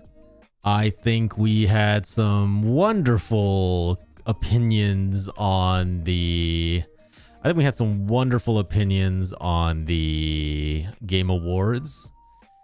Definitely gonna have some wild opinions about the adaptation section. I always come at the end. Yeah, it's unfortunate, but hey, I'm glad for you to drop in no matter what, Feathers. Always appreciate it. All right.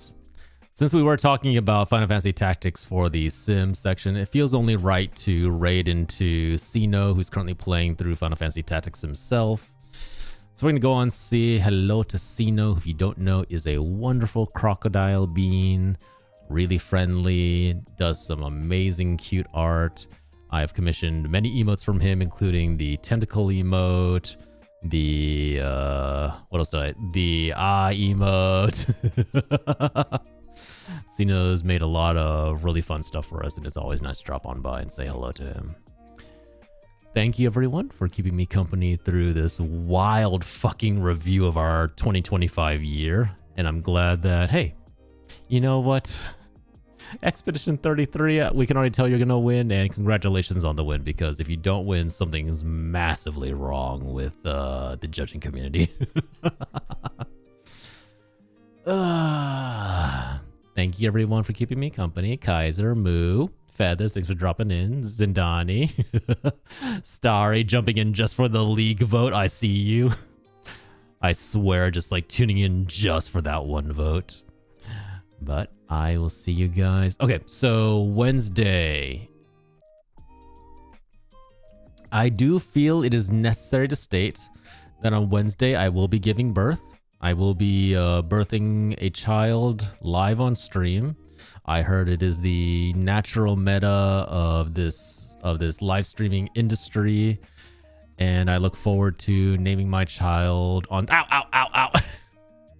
Ow! I look forward to naming my child with you all. We'll hold a poll. We'll come up with a name. We will figure out what kind of. We'll figure out what gender it is. It's gonna be exciting. No, I'm fucking around. It's a game called Birth. I don't know anything about it. It looked really nice and cozy. I figured, you know what, might as well try this unless I change my mind last second and do something else. But we're playing a game called Birth. But if you don't mind,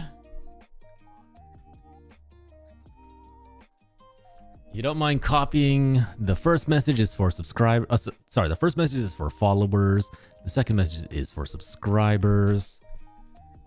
If you want to follow me on my socials, I'm posting up clips on YouTube and TikTok, and trying with a big parentheses around it to be more active on Twitter and Bisky, Blue Sky, and Instagram. I'm trying. I can't guarantee that's actually working, but you know, things are happening there. But thank you all. I hope you all have a wonderful week. I will see you guys Wednesday. And if not Wednesday for giving birth, we're going to see you on Friday for more Silk Song, all right?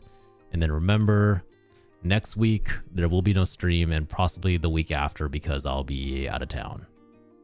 Saying hi to my grandma, who's very, very old, and wishing her a very, very happy birthday. But take care, everyone. Bye. Say hi to Sino, all right?